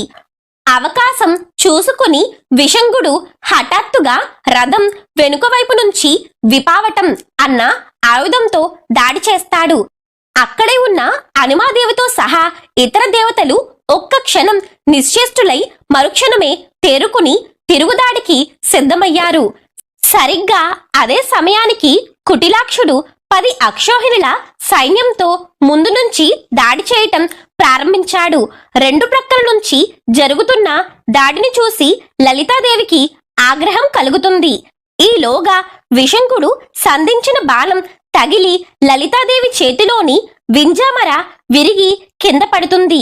అది చూసిన కామేశ్వరి మొదలైన దేవతలు కోపించిన వారై మాతను సమీపించి, అమ్మ, వెనుక ముందు కూడా యుద్ధం జరుగుతుంది, కాని వెనుక ఎవరున్నారో తెలియటం లేదు అనగా అమ్మవారు వాహ్నివాసిని, జ్వాలామాలిని అని 2 అమ్మవార్లను పిలిచి వెలుగులు సృష్టించండి అని చెప్పగానే ఆ తల్లులిద్దరూ కలిసి యుద్ధభూమి నిండా వెలుగులు సృష్టించారు. పూర్తిగా సూర్యోదయమైతే ఎలా ఉంటుందో అలా ప్రకాశం వచ్చింది. దాంతో నిత్య దేవతలైన కామేశి, భగమాలిని, నిత్యక్లిన్న, బేరుండ, వహ్నివాసిని, మహావజ్రేశ్వరి, శివదూత, త్వరిత, కులసుందరి, నిత్య, నీలపతాక, విజయ, సర్వమంగళ, జ్వాలామాలిని, చిత్ర అనే ఈ 15 మంది నిత్యదేవతలు తమ ధనస్సులతో బాణాలు ఎక్కుపెట్టి రాక్షసులపై బాణవర్షం కురిపించారు. నిత్య దేవతలు తమ బాణ ప్రతాపాన్ని చూపించగానే అక్కడున్న రాక్షస సేనలన్నీ కూడా అదిరిపోయాయి. ఇంకా 2 జాముల్లో తెల్లవారుతుందనగా అప్పటి వరకు యుద్ధం జరిగింది. నిత్య దేవతలు రాక్షసులందరినీ కూడా హతమారుస్తున్నారు. కాని విశంగుడు మాత్రం శరీరమంతా గాయాలతో రణరంగం నుంచి పారిపోతాడు. అప్పుడు వారాహి, శ్యామలాదేవులు ఆ జ్వాలామాలిని దేవిని పిలిచి, నీవు సైన్యం చుట్టూ 100 యోజనాల వెడల్పు 30 యోజనాల పొడవు ఉన్న ఒక అగ్ని ప్రాకారం నిర్మాణం చెయ్యి అన్న ఆజ్ఞతో జ్వాలామాలిని దేవి అగ్ని ప్రాకారం నిర్మిస్తారు. అగ్నిని దాటి ఎవరూ రాలేరు కాబట్టి అగ్నిమయమైన ఒక ప్రాకారాన్ని ఏర్పాటు చేశారు. ఆ జ్వాలా ప్రాకారం మధ్యలో మాత్రం 1 యోజనం ద్వారం నిమిత్తం విడిచిపెట్టింది. ఈ ద్వారం నుంచి శక్తిసేనలు బయటకు వెళ్లి యుద్ధం చేస్తాయి. ఈ ద్వారం దగ్గర వారాహిదేవి అద్భుతమైన ఆయుధాలు ఇచ్చి 20 అక్షోహిణుల సైన్యాన్నిచ్చి స్తంభిని అనే దేవతను అక్కడ నియమించారు. ఆసురీ శక్తులు లోపలకు రాకుండా కాపాడుతూ ద్వారం యొక్క రక్షణా శక్తిగా ఉంది స్తంభినీదేవి. ఈ స్తంభినీదేవి దండనాథ యొక్క విఘ్నదేవత. విఘ్నదేవి అంటే శత్రువులకు విఘ్నాలు కలిగించి తన వారికి విఘ్నాలు తొలగించగలిగే శక్తి. శక్తిసేనలు అగ్ని ప్రాకారాన్ని నిర్మించిన సంగతి అంతా కూడా బండాసురుడికి తెలిసింది. వెనుక నుంచి దాడి చెయ్యాలన్న తన పథకం విఫలమైనందుకు బండాసురుడు దుఃఖక్రాంతుడవుతాడు. తదుపరి కార్యం గురించి ఆలోచించసాగాడు. తన మంత్రులతో సమావేశం ఏర్పాటు చేశాడు బండాసురుడు. ఏం చెయ్యాలా అని ఆలోచిస్తుంటే బండాసురుడికి ఒక ఉపాయం వచ్చింది. తన దానవ సైన్యమంతా మూకుమ్మడిగా శక్తి సైన్యం మీద ఒక్క పెట్టున దాడి చెయ్యాలనుకున్నాడు. అందుకోసమని 4 సముద్రాల్లా ఉన్న తన 30 మంది కుమారుల్ని పిలిపించాడు. వాళ్ళు యుద్ధంలో చాలా నైపుణ్యం కలవారు, మహాకాయులు, బలసంపన్నులు.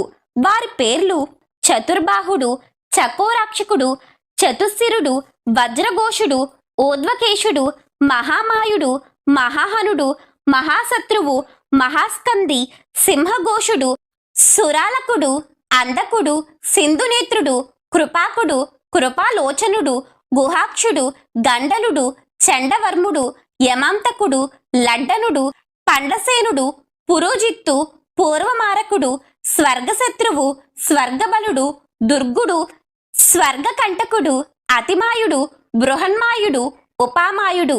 ఈ 30 మంది తండ్రితో సమానమైన బాహుబలం కలవారు, తండ్రికి దీటైన విగ్రహం కలవారు. ఆ 30 మంది బండపుత్రులందరూ వచ్చారు. బండాసురునికి పాదాలకు నమస్కరించారు.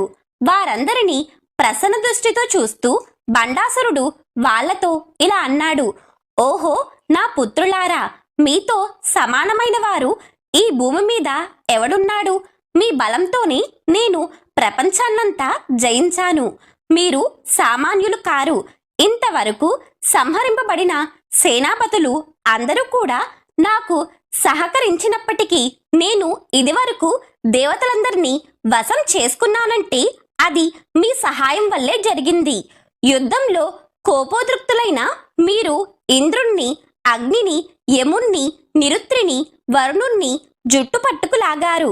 సకల అస్త్రశస్త్రాలు మీకు బాగా తెలుసు. మీరంతా బ్రతికి ఉండగానే ఇప్పుడు కులనాశనం సంభవించింది. మన దురదృష్టం ఏమిటో గాని భయంకరమైన ఏదో శక్తి వచ్చి మనల్ని నాశనం చేయటానికి ప్రయత్నిస్తుంది. అయినప్పటికీ మీరు ఉన్నారు కనుక దానిని జయించగలమని నమ్మకం నాకు ఉంది. మాయావిని అయిన ఒకానొక స్త్రీ యుద్ధ దుర్మధురాలై తన లాంటి అనేక మంది స్త్రీలతో కలిసి రకరకాల మాయలు పన్ని మన వాళ్ళందరినీ సంహరిస్తుంది. కనుక యుద్ధంలో మీరు ఆమెను తప్పకుండా వశం చేసుకోవాలి. మీరిప్పుడు ఆమె వద్దకు వెళ్ళి మీ ఆయుధాలతో ఆమెను బ్రతికి ఉండగానే బంధించి ఇక్కడకు తీసుకుని రండి. సాటిలేని ప్రతాపవంతులైన మిమ్మల్ని ఒక సామాన్య స్త్రీని పట్టుకునేందుకు పంపించడం కొంత అవమానకరమే. కానీ ఏం చేస్తాం? ఇప్పుడు విధి వైపరీత్యం వల్ల తప్పలేదు.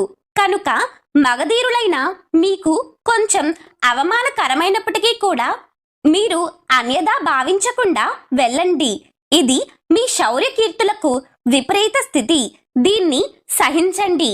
ఈ విధంగా బండాసురుడు తన కుమారులతో చెప్పి వారిని యుద్ధానికి పంపాడు. వారికి 200 అక్షౌహిణుల సైన్యాన్ని కూడా వారికి సహాయంగా పంపించాడు. బండాసురుడి కుమారులు యుద్ధానికి బయలుదేరగానే భూమి కంపించింది. రకరకాల ఉపద్రవాలు సంభవించాయి. దాంతో లోకం భయంతో తల్లడిల్లిపోయింది. తరువాత పురంలోని పెద్ద ముత్తైదువులందరూ మహాబల సంపన్నులైన ఆ బండపుత్రులపైన మంగళప్రదమైన లాజలు పువ్వులు చల్లారు. మంత్రులు వందులు మాగాదులందరూ కూడా బండపుత్రులను స్తుతించారు. పురస్త్రీలు ప్రతి ద్వారంలోనూ వారికి మంగళహారతులు ఇచ్చారు.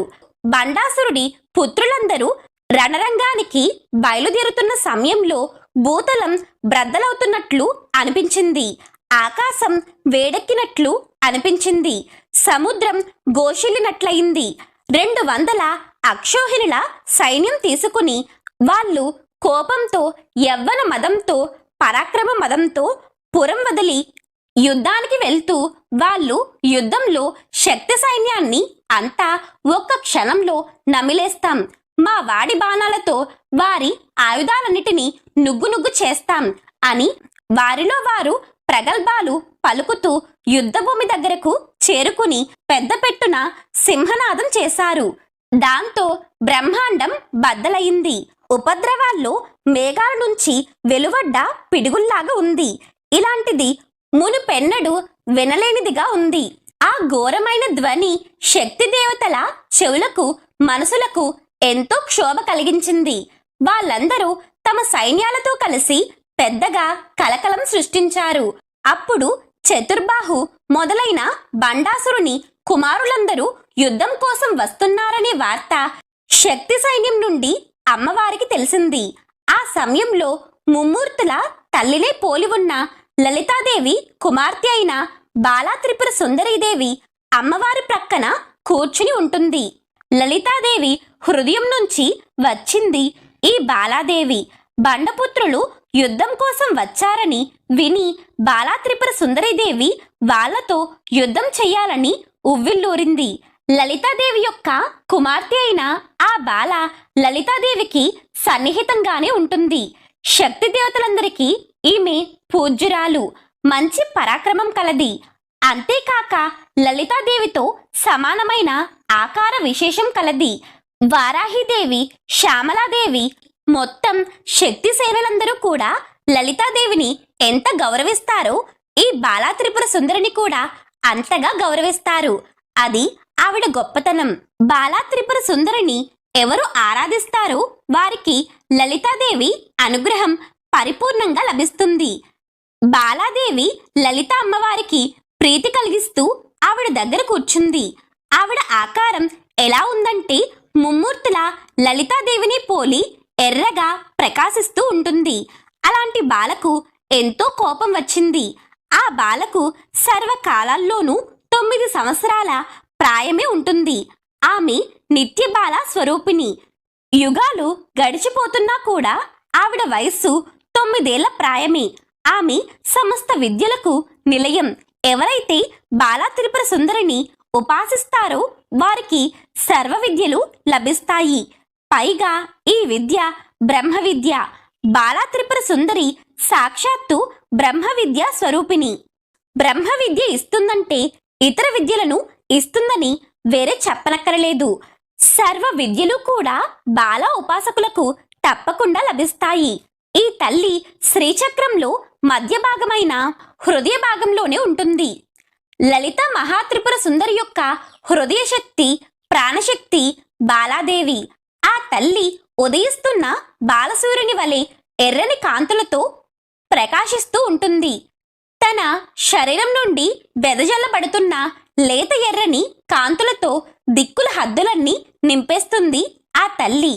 బాలాదేవి పై 2 చేతుల్లో జపమాల, పుస్తకం, క్రింది 2 చేతుల్లో అభయహస్తము, వరదహస్తము ధరించి కమలాలలో ఒక జాతికి చెందిన కలహారమనే కమలంలో కూర్చుని దర్శనమిస్తారు బాలాదేవి. లలితాదేవి పాదపీఠం వద్దనే ఎల్లవేళలా ఉంటారు బాలాదేవి. ఆమె లలితాదేవికి బహిప్రాణం, అనగా లలితాదేవికి బయట తిరిగే ప్రాణం బాలాత్రిపుర సుందరి. లలితాంబకి 3 కళ్ళు ఉన్నాయి. ఈ బాల 4వ కన్ను అని చెప్పారు. ఆ బాలాదేవి ఆ వచ్చిన బండపుత్రులతో యుద్ధం చెయ్యాలనుకున్నది. అంతే, వెంటనే మహారాజ్ని లలితాదేవికి విన్నవించుకుంది. అమ్మా, బండుడి పుత్రులు యుద్ధం చేయటానికి వచ్చారు. నేను వాళ్లతో యుద్ధం చెయ్యాలని నాకు చాలా కుతూహలంగా ఉంది. నేను చిన్నదానను కనుక ఎక్కువగా ఉత్సాహంగా ఉంది. వెళ్ళి వారితో యుద్ధం చేసి వస్తాను. ఇది నాకు ఆట. దీన్ని నీవు చెడగొట్టకు.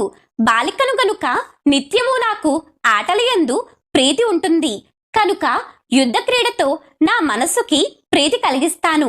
ఈ విధంగా బాల చేసిన విజ్ఞాపన విని లలితాదేవి తన కుమార్తె బాలతో ఎంతో వాత్సల్యంతో ఇలా అన్నది. అమ్మా, నీవు మిక్కిలి కోమలాంగివి, ఎంతో సుకుమారివి. నీ వయస్సు 9 సంవత్సరాలే. నువ్వెప్పుడు యుద్ధం చెయ్యలేదు. ఆయుధ విద్య కూడా కొత్తగానే నేర్చుకున్నావు. నాకు ఏకైక కుమార్తెవు నీవు. నీవు లేకపోతే నాకు క్షణం కూడా ఊపిరాడదు. నా ఉచ్ఛ్వాసవే నీవు. నీవు నా ప్రాణం కనుక యుద్ధం జోలికి వెళ్ళకమ్మా. యుద్ధం చేసేందుకు శ్యామలాదేవి, వారాహిదేవులు, ఇంకా వారి పరివారాలు మొదలైన శక్తులు అనేకులున్నారు. నీవెందుకు యుద్ధానికి వెళతావు తల్లి అని లలితాదేవి ఎంత చెప్పినా చిన్నతనపు ఉత్సాహం చేత బాలాదేవి యుద్ధం చేసేందుకు తల్లిని వేడుకున్నది. బాల యొక్క గట్టి నిశ్చయాన్ని చూసిన లలితాంబిక కుమార్తెను గాఢంగా బాహులతో కౌగలించుకుని అనుమతించింది.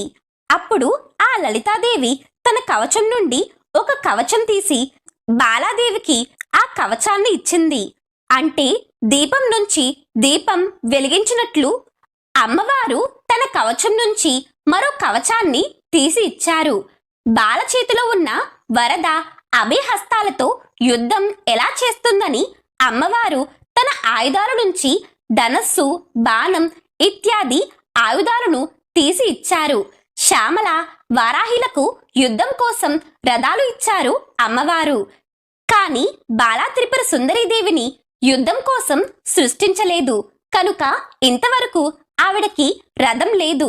కాని ఇప్పుడు బాలాదేవి యుద్ధానికి వెళుతుంది కాబట్టి లలితమ్మ కర్ణి అనే రథాన్ని బాలాదేవికి ఇచ్చింది. లలితాదేవి తన చెరుకు విల్లులోంచి ఈ కర్ణి రథాన్ని సృష్టించారు. ఈ రథం లాగటానికి 100 హంసలు గుర్రాల వలె ఏర్పాటు చేశారు. ప్రాణశక్తియే ఇక్కడ హంసలుగా కనిపిస్తాయి. వెన్నుదండమే చాపము, ఉచ్ఛ్వాస నిశ్వాసలకు హంసలని పేరు. బాలాదేవి సర్వవిద్యా స్వరూపిణి, ప్రాణస్వరూపిణి కనుకనే అమ్మవారికి 100 హంసల రథం ఇవ్వబడింది. దేవతలందరూ బాలాదేవిని లలిత అమ్మవారి ప్రక్కన కూర్చున్న అద్భుత బాలిక అనుకున్నారు. కాని ఆవిడ యుద్ధానికి వెళుతుంటే వారంతా ఆశ్చర్యపోయి నమస్కారం చేస్తున్నారు. కిన్నెరులు మొదలైన వారంతా బాలంబికను కీర్తిస్తూ గానం చేస్తున్నారు. బాలాదేవి లలిత అమ్మవారి దగ్గర్నుంచి వస్తూ రథాన్ని ఎక్కబోతుంటే ఆ ఆవరణలో ఉన్న దేవతలందరూ లేచి నిలబడి 2 చేతులు శిరస్సుపైకి ఎత్తి బాలాదేవికి జయం కలుగుగాక అని జయ జయధ్వానాలు చేస్తున్నారు. దీనిలో ఉన్న భావం ఏమిటంటే లలిత అమ్మవారు సర్వశక్తుల చేత ఎంత ఆరాధింపబడుతున్నారో బాలా త్రిపుర సుందరి కూడా అంతగా ఆరాధింపబడుతుందని చెప్పటం. మొత్తం ఈ నవావరణ దేవతలందరూ కూడా ఈ బాలంబికకు నమస్కారం చేస్తుంటే చక్రరాజ రథం నుంచి దిగి తిన్నగా తనకు కేటాయించిన 100 హంసలతో మోయబడుతున్న కర్ణి అన్న రథం మీద కూర్చుంది బాలాదేవి. బాలమ్మ ధనస్సు పట్టుకుని ప్రత్యేకమైన తన రథంపై కూర్చోగానే వెంటనే వారాహి, శ్యామలాదేవులు పరిగెత్తుకుంటూ వచ్చి ఆమెతో ఇలా అంటున్నారు. అమ్మా, నీవు యుద్ధానికి సిద్ధపడ్డావా? నిన్నెందుకు అమ్మవారు హఠాత్తుగా యుద్ధానికి పంపించింది? ఇంతమంది సైనికులు ఉండగా కూడా నిన్ను పంపడం ఉచితంగా లేదు. మా మీద లలితాదేవికి కోపం గాని వచ్చిందా తల్లి? నిన్ను యుద్ధానికి పంపడమేమిటమ్మా?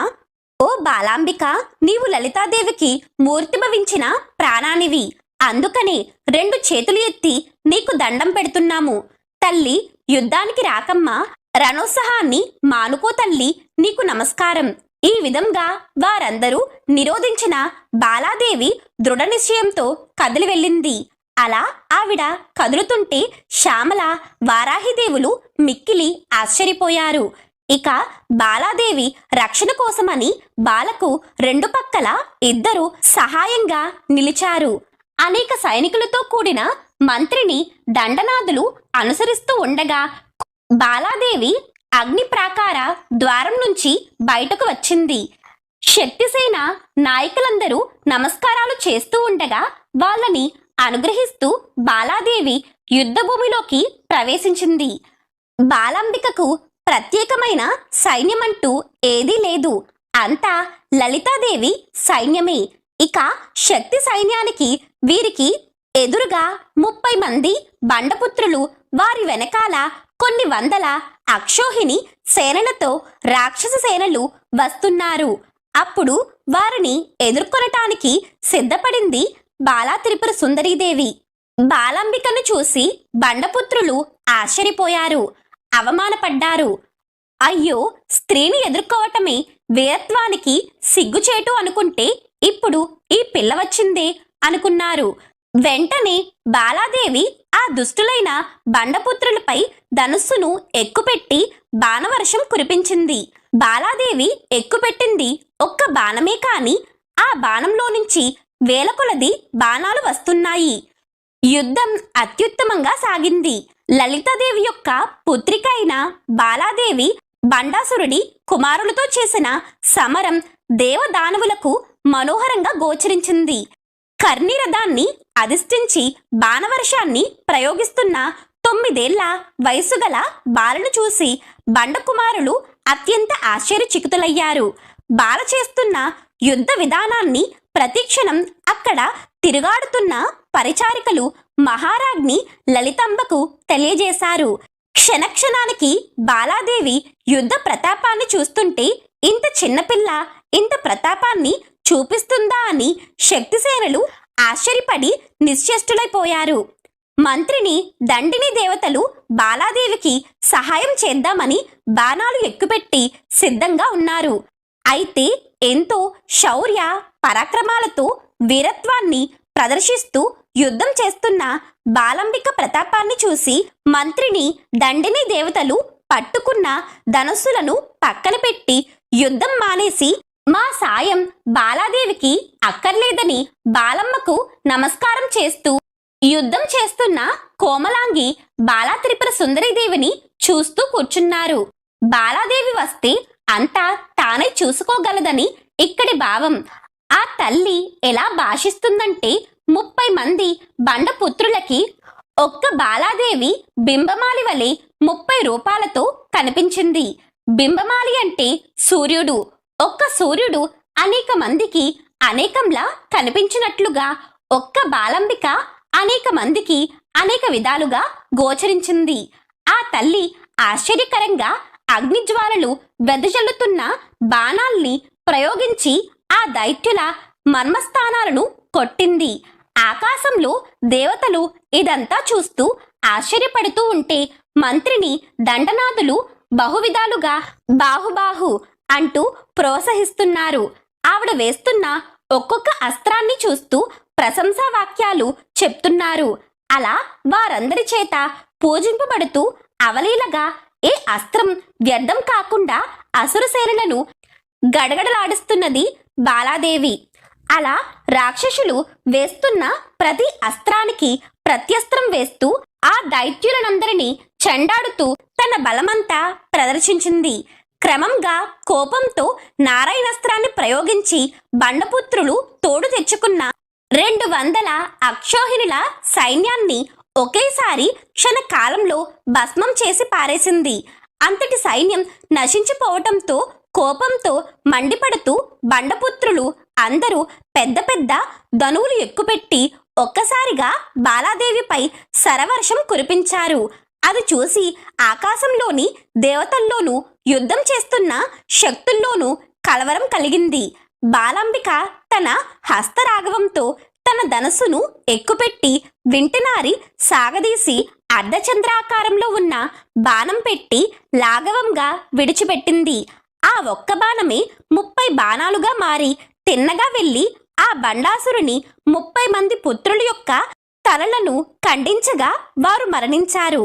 ఈ విధంగా బండదైత్యుని పుత్రులందరూ మరణించగా మిక్కిలి ఆశ్చర్యంతో ఆకాశంలోని దేవతలందరూ జయజయధ్వానాలు చేస్తూ పూలవర్షం కురిపించారు.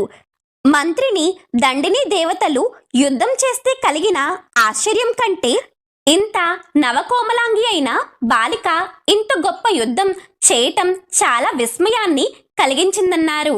దేవజాతులందరూ ఆకాశం నుంచి అమ్మవారిపై కుసుమవృష్టి కురిపించారు.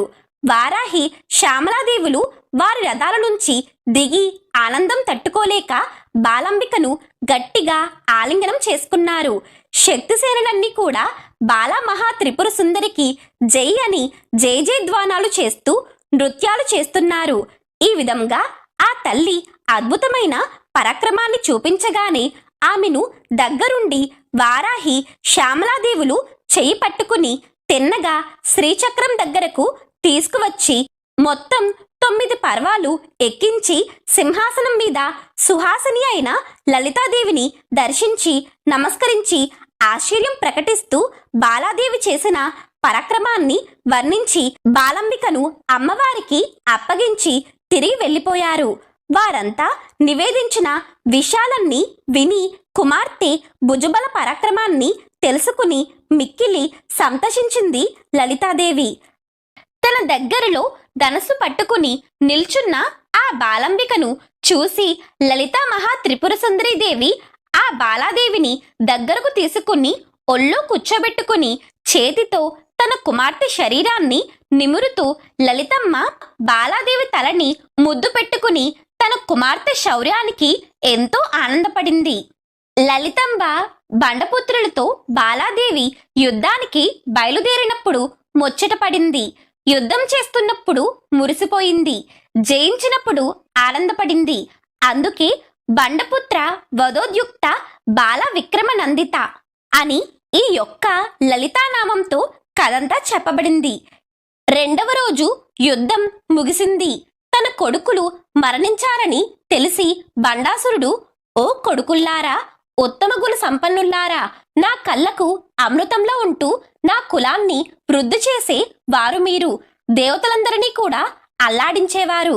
ఆఖరికి ఒక చిన్న బాలిక చేతుల్లో దెబ్బతిన్నారా? మీ ముఖం మళ్ళీ చూడలేను కదా అని ఏడుస్తూ మూర్ఛపోయాడు బండాసురుడు. అప్పుడు విసుక్రుడు, విషంగుడు అన్నగారి ముఖం మీద నీరు చల్లి లేపి కూర్చోబెట్టి ఓదార్చారు. దుఃఖం కర్తవ్యాన్ని పోగొడుతుంది కనుక పుత్రశోకం నుంచి బయటపడవయ్యా అని అనగానే శోకాన్ని క్రోధంగా మార్చుకున్నాడు బండాసురుడు. వెంటనే విసుక్రుణ్ణి పిలిచి, నీ మాయతో ఎవరికి కనపడకుండా వెళ్ళి ఒక విఘ్నకారకమైన శక్తిని ప్రయోగించిరా. ఈసారి నేరుగా యుద్ధం కాకుండా మంత్ర ప్రయోగాలు చెయ్యమన్నాడు బండాసురుడు. వెంటనే విశుక్రుడు ముందుగా వెళ్లి శక్తిసేనలు ఎలా ఉన్నారో పరిశీలించాడు. వాహిని ప్రాకారం ఎలా ఉందో చూశాడు. దాని చుట్టూ తిరిగాడు. కాని వెళ్లే మార్గం కనిపించలేదు. ఆలోచించి క్రమంగా యంత్రాన్ని తయారు చేయటం మొదలుపెట్టాడు విశుక్రుడు. విఘ్నకార యంత్రాన్ని తయారు చేసి విఘ్నకారక శక్తులన్నిటినీ యంత్రంలో ఆవహింపజేస్తున్నాడు. ఆ శిలాపట్టంలో వాటిని ఆకర్షించే విధంగా యంత్రాన్ని లిఖిస్తున్నాడు. ఒక తాంత్రిక గుర్తు గీసి కొన్ని తాంత్రిక పూజలు నిర్వహించి మేకబలి మొదలైన బలులు ఇచ్చి మంత్రించిన ఆ యంత్రాన్ని బలమంతా ఉపయోగించి పైకి తీసుకుని పైనుంచి వాహిని ప్రాకారం లోపల భాగంలో పడేలా ఈ యంత్రం విసిరాడు. అది క్రమంగా వెళ్లి శక్తిసేనల దగ్గర పడింది. ఎక్కడ పడిందో ఎలా పడిందో ఎవ్వరికీ తెలియలేదు. కాని పడిన ఆ యంత్రం పనిచేయటం మొదలుపెట్టింది. అప్పటి వరకు ఎంతో ఉత్సాహంగా ఉన్న శక్తి సైన్యమంతా ఒక్కసారిగా నిరుత్సాహపడ్డారు. ఆ నిరుత్సాహ స్థితికి రాగానే వారిలో వారు ఇలా అనుకుంటున్నారు, అసలు ఇంతసేపు యుద్ధం చేశాం గాని ఇదంతా వృధాయే కదా అనవసరంగా యుద్ధం చేశాం. ఈ యుద్ధం చేయటం వల్ల ఏం ప్రయోజనం? మనమందరం కలిసి యుద్ధం చేస్తే ఆ దేవతలకు ఏదో లాభం, అంతే. మనకేంటి ప్రయోజనం? ఊరికని అలసిపోవటం తప్ప ఏం లాభం? మనం యుద్ధం చేసి గెలిస్తే లలితాదేవి గెలిచింది అంటారు. ప్రతాపమేమో మనది, గౌరవం ఆవిడదా? లేకపోతే వారాహిదేవి బాగా చేసింది, శ్యామలాదేవి బాగా చేసింది అంటారు. మనం కష్టపడటమా, వాళ్లకు పేరు దక్కటమా? వద్దు వద్దు, ఈ యుద్ధం మనం చేయవద్దు అని అనుకున్నారు. ఇదంతా కూడా జయవిఘ్న యంత్రం యొక్క ప్రభావం వల్ల జరుగుతుంది. కానీ ఆ యంత్ర ప్రభావం శ్రీచక్రంలోని లలితాదేవి, బాలాదేవి, మంత్రిని, దండనాథుల మీద చూపించలేదు. శక్తిసేనకు పట్టిన దుస్థితి చూసి బాధపడి, కర్తవ్యం ఏమిటి తల్లి అని శ్యామలాదేవి, వారాహిదేవి లలితాదేవిని ప్రశ్నిస్తారు. ఆ జగజ్జనని లలితంబకు సర్వము తెలుసు. ఏది ఎందుకు జరిగిందో, ఎలా జరిగిందో. వెంటనే అమ్మవారు తన ప్రక్కనే కూర్చున్న తన భర్త కామేశ్వరుని వైపు చూసి చిరునవ్వు నవ్వుతుంది. ఆ చిరునవ్వులోంచి గణపతి ఆవిర్భవించాడు. ఆయనది చక్కని మదగజ వదనం. ఈ గణపతి మనం మామూలుగా చూసి 4 చేతులవాడు కాదు. ఈయనకి 11 చేతులున్నాయి. ఈ గణపతి పేరు శ్రీ విద్యా గణపతి. అమ్మవారు ఆదేశమిచ్చిన వెనువెంటనే గణపతి అగ్ని ప్రాకారంలో వెతకగా శక్తిసేనకు ఎవ్వరికీ కనపడని విఘ్నయంత్రం గణపతికి కనిపించింది. దానిని తన పళ్ళతో కొరికి చిన్నాభిన్నం చేశాడు. ఆ విఘ్నయంత్రం ధ్వంసమైన వెంటనే శక్తిసేన తమను ఆవహించిన మాయా నిద్ర నుంచి బయటపడి తిరిగి యుద్ధానికి సన్నద్ధులయ్యారు. గణపతి వీరందరికీ దన్నుగా నిలబడి రాక్షస సేనల వైపు చూసి ఒక ధ్వని చేశాడు. ఆ ధ్వనిలోంచి లెక్కలేనన్ని గణపతులు వస్తూ ఒక్కొక్క గణపతి ఎలుక వాహనమెక్కి చకచక పరిగెత్తుకు వస్తున్నారు. అప్పుడు గణేశ్వరుడు తన రూపాన్ని అనేక రూపాలుగా మార్చి ఆమోదుడు, ప్రమోదుడు, సుముఖుడు, దుర్ముఖుడు, అరిఘ్నుడు, విఘ్నకర్త అని 6 విఘ్నకర్తలను సృష్టిస్తాడు. వారు 7 కోట్ల సైన్యానికి నాయకులుగా రాక్షసులపైకి దాడి చేస్తారు. గణపతి గీంకార ధ్వని విని కొంతమంది రాక్షసులు మరణిస్తారు. ఆయన దంతాల తాకిడికే మరికొందరు మరణించారు. ఇలా అనేక మంది రాక్షసులను ఆయన సంహరించాడు. అప్పుడు విసుక్రుడు 30 అక్షోహిణి సేనలను తీసుకువచ్చాడు. వారందరినీ గణపతి నుంచి వచ్చిన అనేక మంది గణపతులు నాశనం చేశారు. విసుక్రుడు ఆ గణపతి ముందు నిలబడలేక భయపడిపోయి మరో ప్రత్యేకమైన రాక్షసుణ్ణి పిలిపించాడు. అతడే గజాసురుడు. అతను 7 అక్షోహిణుల సేనతో వచ్చాడు. గణపతి ఆ రాక్షసుణ్ణి అతి తేలికగా సంహరించాడు. గజాసురుడు మరణించగానే రాక్షస సేనలన్నీ బెదిరిపోయి విసుక్రుడితో సహా అందరూ పారిపోయారు. గణపతి పరాక్రమాన్ని చూసి శక్తిసేనలు జై గణేశ అంటూ జయ జయ ధ్వానాలు చేశారు. అప్పుడు ఆ శ్రీ విద్యా గణపతి తిన్నగా మళ్ళీ అమ్మవారి దగ్గరకు వెళ్ళి, అమ్మ, నువ్వు చెప్పినదంతా చేశాను అని అన్నాడు. అప్పుడు అమ్మవారు చాలా సంతోషం నాయనా అని ఎంతో ఆనందించింది. ఇక 3వ రోజు యుద్ధం. ఎప్పుడైతే విఘ్నయంత్రం కూడా చిన్నాభిన్నమైందో బండాసురుడికి ఒకవైపు ఆవేదన, మరోవైపు ఉక్రోషం రెండూ కలుగుతున్నాయి. దానితో వెంటనే తన సోదరులు విసుక్రుడు, విషంగులను పిలిచి యుద్ధానికి బయలుదేరమన్నాడు. వారు 400 అక్షోహిణుల సైన్యాన్ని సమకూర్చుకుని వెళ్తున్నారు. వారు వెళ్తుంటే వారి మేన అల్లుళ్ళు మేం కూడా యుద్ధానికి వస్తాము అని చెప్పి వారి దగ్గరికి వచ్చారు. వీరు బండాసురునికి చెల్లెలైన ధూమికా పుత్రులు. వీరు మొత్తం 10 మంది. మేనమామ బండుడే వీరికి స్వయంగా యుద్ధ శిక్షణ ఇచ్చాడు. వీరంతా మేనమామలైన విసుక్ర, విషంగులతో కలిసి యుద్ధానికి బయలుదేరారు. ఇది చాలా ప్రధానమైన యుద్ధం. ఈ ఘట్టం పఠనమాత్రం చేతనే అమోఘమైన ఫలితాలను ఇస్తుంది. ఎప్పుడైతే విశుంగ విశుక్రులు యుద్ధానికి వస్తున్నారని తెలిసిందో శ్యామల వారాహిదేవులు యుద్ధానికి సిద్ధమయ్యారు. వారు ఉభయులు ముందుగా భయంకరమైన అస్త్రాలు ధరించిన 100 అక్షోహిణుల శక్తి సైన్యాలను శ్రీచక్ర రథానికి రక్షణగా పెట్టి వారి రథాలైన కిరిచక్రం గేచక్రం మీద యుద్ధానికి బయలుదేరి వెళ్తున్నారు. ఈ యుద్ధం ఇదివరకు జరిగిన యుద్ధాల కంటే ఎంతో విశేషమైనది. ఈ యుద్ధంలో శ్యామలాదేవి యొక్క అంగదేవతలు వారాహిదేవి యొక్క అంగదేవతలు కూడా ఈ యుద్ధంలో పాల్గొన్నారు. బండాసురుడి మేన అల్లుళ్లను ఒక్కొక్కరిని సంహరించటానికి ఒక్కొక్క దేవత సిద్ధపడింది. అమ్మవారి పాశం నుంచి వచ్చిన అశ్వరూఢాదేవి బండాసురుడి మేనల్లుడైన ఉలుకజిత్ అనే రాక్షసుడిని సంహరించటానికి సిద్ధపడింది. యుయుత్సుడు అనే రాక్షసుణ్ణి సంహరించటానికి సంపత్కరిదేవి సిద్ధపడింది. కుంతిసేనుడు అనే రాక్షసుడిని సంహరించటానికి మహామాయాదేవి ముందుకు వచ్చింది. ఉన్మత్త భైరవి అనే దేవత మలదుడు అనే రాక్షసుడిని సంహరించటానికి ముందుకు వచ్చింది. ఉన్మత్త భైరవీదేవి వారాహిదేవి యొక్క అంగదేవతలలో ఒకరు. లఘు శ్యామలాదేవి అనే దేవత శ్యామలాదేవి యొక్క మంత్ర దేవతలలో ఒకరు. ఈ అమ్మవారు కుశూరుడితో యుద్ధం చేసింది. ఈ లఘుశ్యామను స్మరిస్తే అపూర్వమైన వాక్పటుత్వము జ్ఞానాన్ని వెంటనే అనుగ్రహిస్తుంది. స్వప్నేశ్వరి అని ఒక దేవత ఉన్నారు. ఆమె మంగళుడు అనే రాక్షసుణ్ణి సంహరిస్తారు. స్వప్నేశ్వరి దేవి వారాహిదేవి యొక్క అంగ దేవతలలో ఒకరు. ఆ తల్లిని స్వప్న వారాహి అని కూడా అంటారు. దృగునుడు అనే రాక్షసునితో వాగ్వాదిని అనే దేవత తలపడింది. వాగ్వాదిని శ్యామలాదేవి యొక్క అంగ దేవతలలో ఒకరు. ఈవిడ వాక్శక్తి స్వరూపిణి. కొల్లాటుడు అనే రాక్షసునితో చండకాలి యుద్ధం చేసింది. ఇలా మొత్తం 10 మంది మేన అల్లుళ్ళకి 10 మంది దేవతలు ధీటుగా సమాధానం చెప్తున్నారు.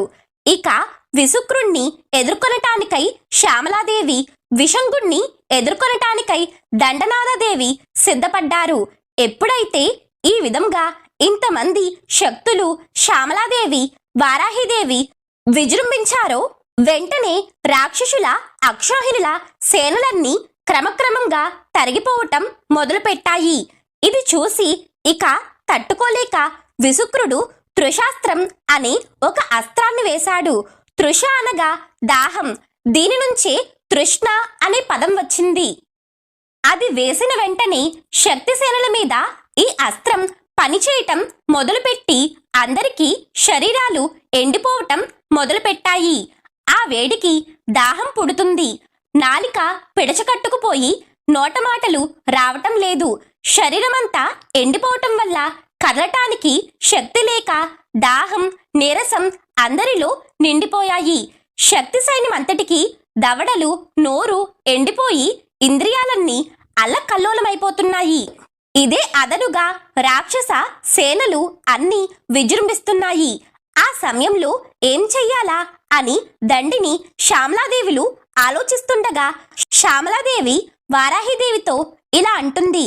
ఓ సఖీ, చూసావా ఆ దుష్టుడు వేసిన తృషాస్త్రం ఎలా పనిచేస్తుందో? మన సైన్యం అంతటిని శిథిలం చేస్తుంది. వాళ్ళ నాలుకలు, నోళ్ళు ఎండిపోయాయి. వారి ఆయుధాలను కూడా వాళ్ళు పట్టుకోలేకపోతున్నారు. నువ్వు నీ రథపర్వం యొక్క చివర సురా సముద్రానికి అధిదేవత అయిన ఒక ఆయన ఉన్నారు. ఆయనకు కాస్త పని అప్పగించు అని దండినీదేవి వారాహిదేవితో చెప్పగా అమ్మవారు దండినీదేవి రథానికి మొత్తం 5 ఆవరణలు. వాటిలో 5వ ఆవరణ చివర ఉన్న దేవుడు సురాసింధు దేవత. ఆయన ఒక రకమైన మధుర పదార్థాన్ని సిద్ధంగా ఉంచుకున్నాడు. సురా సముద్రానికి ఆదిదేవుడు ఆయన. ఈ శక్తి సేనలన్నిటి యొక్క దాహార్తి పోయేటట్లుగా అతన్ని ఆజ్ఞాపించు అని వారాహిదేవితో శ్యామలాదేవి చెప్పింది. మామూలుగా జలం పాత్రలతో ఇస్తే వీళ్ళ దాహం తీరదు. వీళ్ళకి సముద్రం కావాల్సిందే. ఆ తృషాస్త్రం యొక్క వేడి అంతటిది. ఆ దివ్యమైన సుధాసింధు దేవతను ఆజ్ఞాపించమని చెప్పగానే వారాహిదేవి ఆ సురా సముద్రుడిని పిలిపించింది. ఆయన ఎలా ఉన్నారంటే ఆయన కళ్ళు ఎర్రగా ఉన్నాయి. ఆయన బంగారు పద్మాల మాల ధరించి ఉన్నాడు. ఆయన వచ్చి వారాహిదేవికి నమస్కరించాడు. అప్పుడు వారాహిదేవి, నాయనా, నువ్వు సుధదారుల్ని వీళ్ళందరి మీద కురిపించు, ఎందుకంటే వారు దాహంతో అల్మటించిపోతున్నారు అనగా సురాసముద్రుడు, అమ్మా, నీ ఆజ్ఞ ప్రకారంగా ఇప్పుడు విజృంభించబోతున్నాను అని తనని తాను బహురూపాలుగా మార్చుకున్నాడు. ఉదయ సూర్యుని వంటి కాంతితో ఆయన దివ్యమైన మధురసాన్ని సురాసింధువును శక్తిసేనలపై వెదజల్లటం మొదలుపెట్టాడు. అవి ఏదో నీరు పడినట్లు పడటం కాకుండా ఏడుగు తొండాల వంటి దారలతో శక్తిసేనలపై పడుతుంది. ఇలా పడుతున్నప్పుడు వారు తడిసిపోవటమే కాక నోరు బాగా తెరిచి కడుపు నిండా త్రాగుతున్నారు. శక్తిసేనలు అసురసేనలు కలిసి యుద్ధం చేస్తున్నాయి కనుక ఈ సుధాసింధు దారలు అసురుల మీద కూడా పడే అవకాశం ఉందని గమనించి శ్యామలాదేవి వెంటనే తన ధనస్సు నుంచి అపూర్వమైన బాణాల్ని వేసింది. ఈ బాణాలు తన శక్తిసేనల మీద మాత్రమే సురాధార పడేటట్లుగా చేస్తూ రాక్షసుల మీద ఈ దార పడకుండా కప్పేసేటట్లు చేసింది. ఎప్పుడైతే ఈ సురాధార పడిందో వెంటనే శక్తిసేనలన్నీ మహోత్సవంగా లేచాయి. వారి దాహార్తి మొత్తం తొలగిపోయింది. ఈ సురదారులకి ఉన్న లక్షణాలు ఏమిటంటే యుద్ధంలో ఆయుధాలు తగలటం వల్ల కలిగిన నొప్పులు, గాయాల్ని మాన్పుతుంది. విరిగిన ఎముకలు ఈ సురదారులు పడితే కలుసుకుంటాయి. ఎంతసేపు యుద్ధం చేసినా శ్రమ లేకుండా చేస్తున్నాయి. ఈ సురదార అతి చల్లగా కాకుండా అతి వేడిగా కాకుండా సమస్థాయిగా ఎలా ఉండాలో అలానే ఉంది. ఆ దారకి జయం కలిగించే లక్షణం ఉంది. ఇవి ఒక జాము కాలం కురుస్తూనే ఉన్నాయి. జాము అంటే 4 గంటలు. ఐరావతపు తొండలు ఎంతగా ఉంటాయో అంత దారలతో ఇవి కురుస్తాయి. వీటిని నోరు తెరిచి తృప్తిగా త్రాగిన శక్తిసేనలు ఉత్సాహం పట్టలేక నృత్యం చేయసాగారు. అదంతా చూసి తన పని బాగా జరిగిందని తృప్తి చెందిన సుధాసముద్రుడు దాని గురించి చెప్పటానికి వారాహిదేవి దగ్గరకు వెళ్లి నమస్కారం చేసి, ఓ దండమండల నాయకి, మహారాణి, ఓ వారాహిదేవి, ఒక్కసారి చూడమ్మా, నేను విసిరిన ఆ సుధదార ప్రవాహంలో వారంతా తృప్తిపడ్డారు. వారి దాహం వదిలిపోయింది. వారిలో కొందరు ఆనందంతో నాట్యాలు చేస్తున్నారు, కొందరు గానాలు చేస్తున్నారు. నాట్యం చేస్తున్న వారి ముందు కొందరు కరతాళం చేస్తున్నారు. ఇలా అందరూ ఉత్సాహపూరితులయ్యారు అని చెప్పగానే వారాహిదేవి ఎంతో సంతోషించి, నాయనా, నిన్ను ఉత్తములైన వారు కూడా సేవిస్తారు అని వరమిచ్చింది ఆ తల్లి. ఈ విధంగా వారాహిదేవి ఆ సురాసింధు దేవతకు ఒక యోగ్యమైన స్థానాన్నిచ్చింది. ఇక వారు మళ్ళీ యుద్ధరంగంలోకి దిగారు. ఇక అక్కడున్న అనేక రకాలైన సేనలన్నీ అప్పటి వరకు ఎవరెవరితో యుద్ధం చేస్తున్నారో వారందరినీ వధించారు. ఉలుక జిత్తుతో అశ్వరూఢాదేవి యుద్ధం చేస్తూ వాణ్ణి అంకుశంతో పొడిచి పరలోకానికి అతిథిగా పంపింది. మిగిలిన దేవతలు కూడా అసురసేనల్ని సంహరిస్తుండగా ఇక సాయంత్రం కాబోతున్నది. యుద్ధం పరిసమాప్తి కావాలి. ఈ లోపల విసుక్రుని మీదకి శ్యామలాదేవి బయలుదేరింది. విసుక్రుడు సామాన్యుడు కాడు. భయంకరమైన అస్త్రాలు, శస్త్రాలు వేస్తున్నాడు. శస్త్రాలు అంటే మామూలుగా భౌతికంగా కనిపించే ఆయుధాలు. అస్త్రాలు అంటే అమోఘమైన మంత్రశక్తుల్ని నిబంధం చేసి పంపించేవి. శస్త్రాల కంటే భయంకరమైనవి అస్త్రాలు. విసుక్రుడు ఎన్ని అస్త్రశస్త్రాలు వేస్తున్నాడో వాటన్నిటికీ బదులుగా శ్యామలాదేవి సమాధానం చెప్తుంది. ఆవిడ చేస్తున్న అమోఘమైన యుద్ధాన్ని చూసి దేవతలు కూడా ఆశ్చర్యచకితులయ్యారు. అమ్మవారిపై కుసుమవృష్టి కురిపిస్తున్నారు. విశుక్రుడు వేస్తున్న ప్రతి ఆయుధాన్ని శ్యామలాదేవి తన బాణాలతో ఖండన చేస్తూ క్రమంగా వాడి రథం మీద జెండాను రథసారథిని కూడా కొట్టింది. వాడి ధనస్సు యొక్క వింటినారిని ధనస్సు కూడా ఖండించింది. అప్పుడు శ్యామలాదేవి బ్రహ్మాస్త్రాన్ని ప్రయోగించింది. వెంటనే ఆ అస్త్రం వెళ్లి వాడికి తాకిన వెంటనే విశుక్రుడు నేలపై పడి మరణించాడు. భయంకరమైన రాక్షస శక్తి నశించింది. ఇది శక్తి సైన్యానికి ఒక గొప్ప విజయం. ఇక విశంగుని వైపు కదిలింది దండనాథదేవి. ఆవిడ రోకలి నాగలి పట్టుకుని యుద్ధం చేస్తుంది. విశంగుడు కాలదండంతో సమానమైన గదను తీసుకుని అమ్మవారి మీదకు వచ్చాడు. వెంటనే ఆ తల్లి కూడా తన చేతిలో ఉన్న రోకలితో ఆ గదను ఎగరగొట్టింది. క్రమంగా వారు ఉభయులు రకరకాలైన ఆయుధాలతో ఒకరికొకరు యుద్ధం చేసుకుంటున్నారు. వీరి పరస్పర ఆయుధ ఘటనల వల్ల జ్వలిస్తున్న మెరుపులతో ఆకాశం మెరిసిపోతుంది. దండనాథదేవి యొక్క ముసలాన్ని హలాన్ని పిండి చేద్దామని ప్రయత్నిస్తున్నాడు ఆ రాక్షసుడు. కాని వాడి వల్ల కావటం లేదు. వీటి యొక్క ఘటనల వల్ల అగ్నిజ్వాలలు రేగుతుంటే ఈ రాక్షసుడి కళ్ళు మిరుమిట్లు గొలుపుతున్నాయి. ఇలా అర్ధరాత్రి వరకు యుద్ధం సాగింది. ఎప్పటికీ అంతం కావటం లేదు. చూసి చూసి దండినీదేవి నాగలిని తీసుకుని వాడి మెడ మీద పడేలా విసిరి లాగింది. నాగలితో దగ్గరికి లాగి రోకలితో నెత్తిమీద మొత్తింది. దానితో ఆ రాక్షసుడి తల చితికి నేల మీద పడి మరణించాడు. ఈ విధంగా విశంగుడిని ఇలా సంహరించింది వారాహిదేవి. విశంగుడిని సంహరించిన శ్యామల వారాహిలపై దేవతలు అద్భుతమైన కుసుమవృష్టిని కురిపించారు. శక్తిసేనలు ఆనంద తాండవం చేశాయి. తన యొక్క బుద్ధిశక్తి అయిన శ్యామల, అహంకార శక్తి అయిన వారాహిదేవి చేసిన ఈ రాక్షస వదలకి సంతోషించింది లలితాదేవి. 3వ రోజు యుద్ధం ముగిసింది.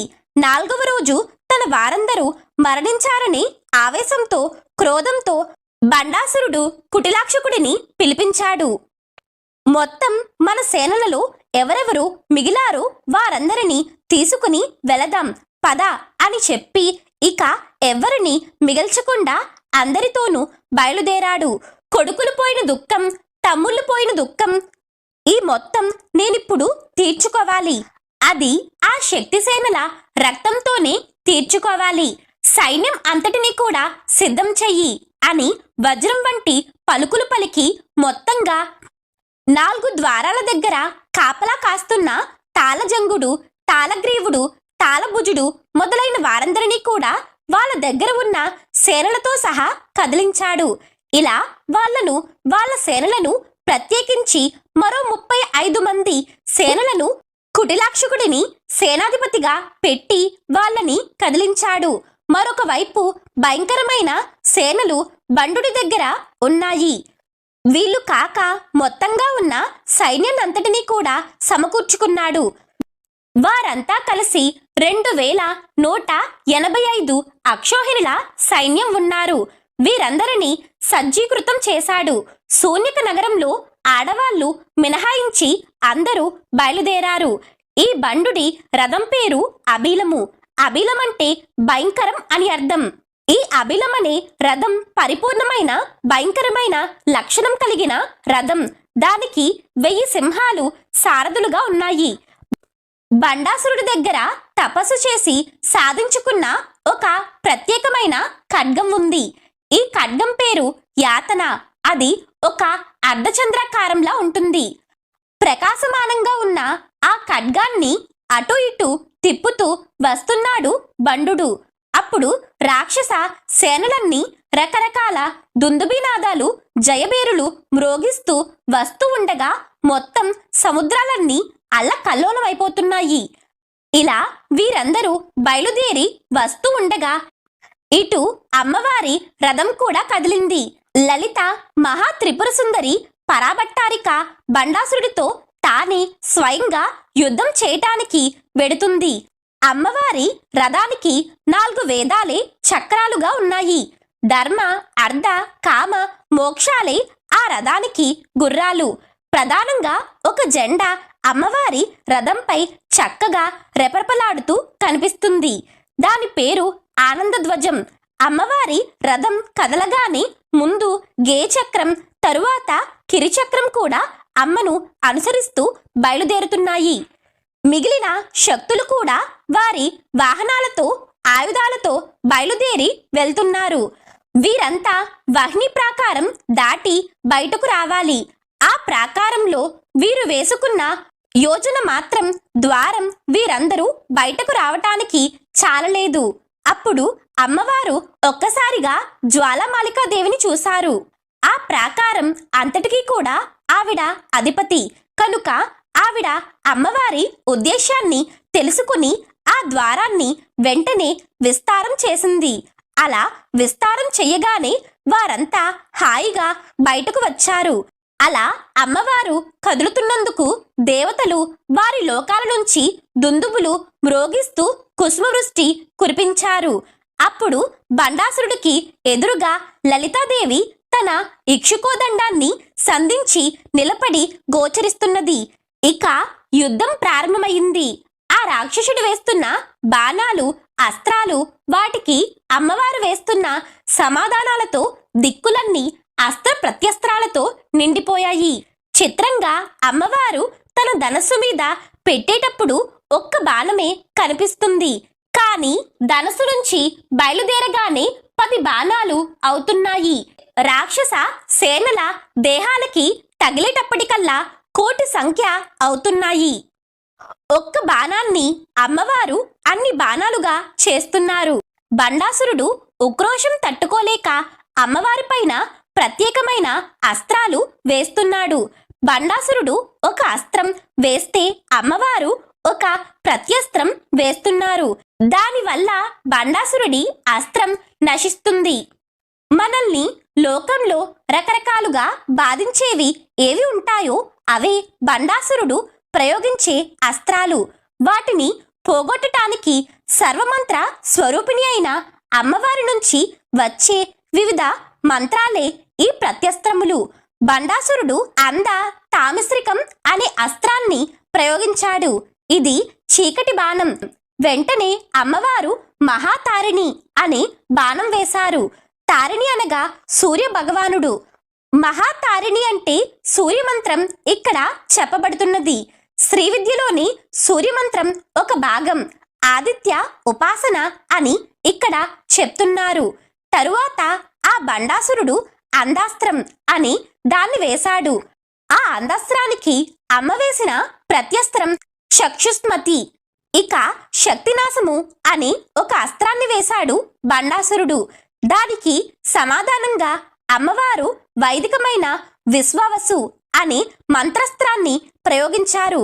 తరువాత బండాసురుడు అంతకాస్త్రం అనే దానిని ప్రయోగించగా అమ్మవారు దానికి సమాధానంగా మహామృత్యుంజయ మంత్రాన్ని అస్త్రంగా ప్రయోగించారు. అప్పుడు బండాసురుడు పాషండాస్త్రాన్ని ప్రయోగిస్తాడు. వెంటనే అమ్మవారు దాన్ని ఎదిరించటానికి గాయత్రి అస్త్రం ప్రయోగించారు. అప్పుడు బండాసురుడు సర్వాస్త్ర స్మృతినాశక అస్త్రాన్ని వేశాడట. ఆ అస్త్ర ప్రభావం వలన శక్తి సైన్యంలోని దేవతలు తమ అస్త్రాలు ఎలా ప్రయోగించాలో మర్చిపోయారట. అప్పుడు అమ్మవారు ధారణ అనే అస్త్రాన్ని వేశారట. దానితో ఆ శక్తి సైన్యం అంతటికీ కూడా అన్ని గుర్తుకు వచ్చాయి. అప్పుడు బండాసురుడు మహారోగ భయం అనే ఒక అస్త్రం వేస్తే అమ్మవారు నామాస్త్రం వేశారట. ఆ తరువాత రాక్షసుడు అంతకం అని అస్త్రం వేశాడట.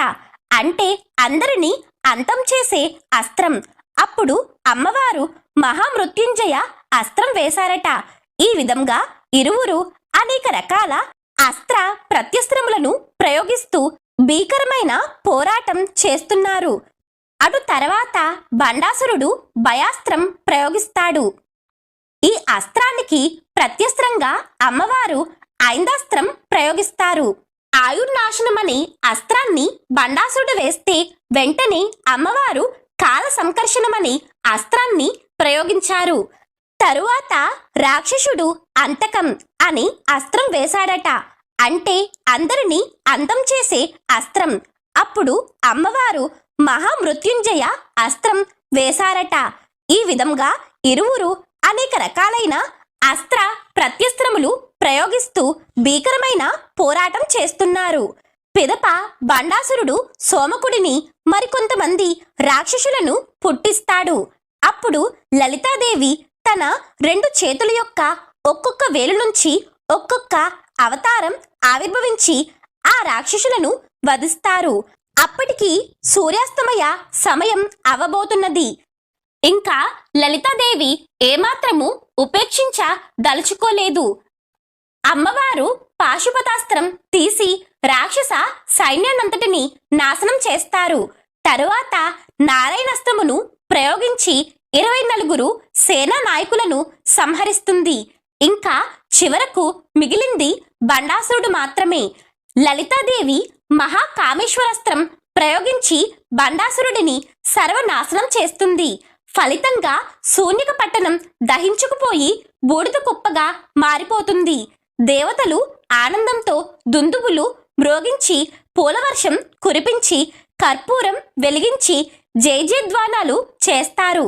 బండాసురుడు మరణించిన తరువాత లలితాదేవి తన చల్లని చూపులతో శక్తి సైన్యానికి తగిలిన గాయాలు అన్నిటినీ కూడా పోగొడుతుంది. యుద్ధం నుంచి కలిగిన శ్రమ నుంచి సేద తీరుస్తుంది. బ్రహ్మాది దేవతలు ఆనందంతో లలితాదేవిని దర్శించుకోవటానికి వస్తారు. సింహాసనం మీద కూర్చున్న తల్లిని స్తోత్రం చేస్తారు. బ్రహ్మ, విష్ణు, ఇంద్రాది దేవతలు అమ్మవారిని ఎంతగానో ఎన్నో రకాలుగా కీర్తిస్తారు.